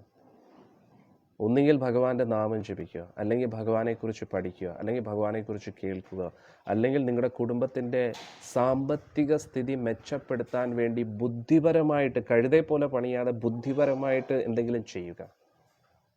വീട്ടിലെ കുടുംബാംഗങ്ങളുമായിട്ട് കുറച്ച് സമയം സ്പെൻഡ് ചെയ്യുക. വെറുതെ ഇരുന്ന് വാചകമടിച്ച് സമയം കളയരുത്. സമയത്തിനെ കൊല്ലുന്നവർ അവരെ തന്നെ കൊന്നുകൊണ്ടിരിക്കുകയാണ്. നമുക്ക് പ്രത്യേകിച്ചൊന്നും ചെയ്യാനില്ലെങ്കിൽ ദയവ് ചെയ്ത് നമ്മൾ മറ്റുള്ളവരുടെ സമയം കൂടെ തിന്നരുത്. നമ്മൾ മിണ്ടാതെ ഒരിടത്ത് ഇരിക്കുക, പക്ഷെ നമ്മൾ വാചകം അടിച്ച് മറ്റുള്ളവരുടെ സമയം കൂടെ തിന്നരുത്. അത് അവരോട് ചെയ്യുന്ന ഏറ്റവും വലിയ ദ്രോഹമാണ്. അതുകൊണ്ട് നമ്മൾ നമ്മുടെ സമയം കളയരുത്, മറ്റുള്ളവരുടെ സമയം കളയരുത്. സമയം വളരെ വിലപ്പെട്ടതാണ്. ഒരു നിമിഷം പിന്നെ തിരിച്ചു കിട്ടത്തില്ല. സമയത്തിന് ഒരുപാട് ഇമ്പോർട്ടൻസ് ഉണ്ട്. അതുകൊണ്ട് നമ്മുടെ 24 മണിക്കൂറും വളരെ കൃത്യമായിട്ട് ഉപയോഗിക്കുക. നമ്മുടെ വീട്ടിലെ കാര്യം നോക്കുക, ജോലിക്കാര്യം നോക്കുക, ഒപ്പം ഭക്തി, ആരോഗ്യം എല്ലാം നോക്കുക. അത് വളരെ ഇമ്പോർട്ടൻ്റ് ആണ്. അല്ലാതെ തോന്നുന്ന പോലെ ജീവിച്ചിട്ട് അവസാനം നമ്മുടെ ജീവിതം എങ്ങനെയെങ്കിലും ഒക്കെ ആയിക്കഴിഞ്ഞാൽ പിന്നെ ഇവരെയും കുറ്റം പറഞ്ഞിട്ടൊന്നും കാര്യമില്ല. നമ്മൾ ചെയ്ത പ്രവൃത്തിയുടെ റിസൾട്ടായിരിക്കും നമ്മുടെ ജീവിതം. അതാണ് നമ്മൾ മനസ്സിലാക്കേണ്ടത്. ഇന്ന് വന്ന എല്ലാ ഭക്തജനങ്ങൾക്കും ഭഗവാന്റെ അനുഗ്രഹം ലഭിക്കട്ടെ എന്ന് പ്രാർത്ഥിക്കുന്നു. ഇനി നമുക്ക് ഉച്ചയ്ക്ക് 2 മണിക്ക് നാരായണീയത്തിൽ കാണാം. ഹരേ കൃഷ്ണ.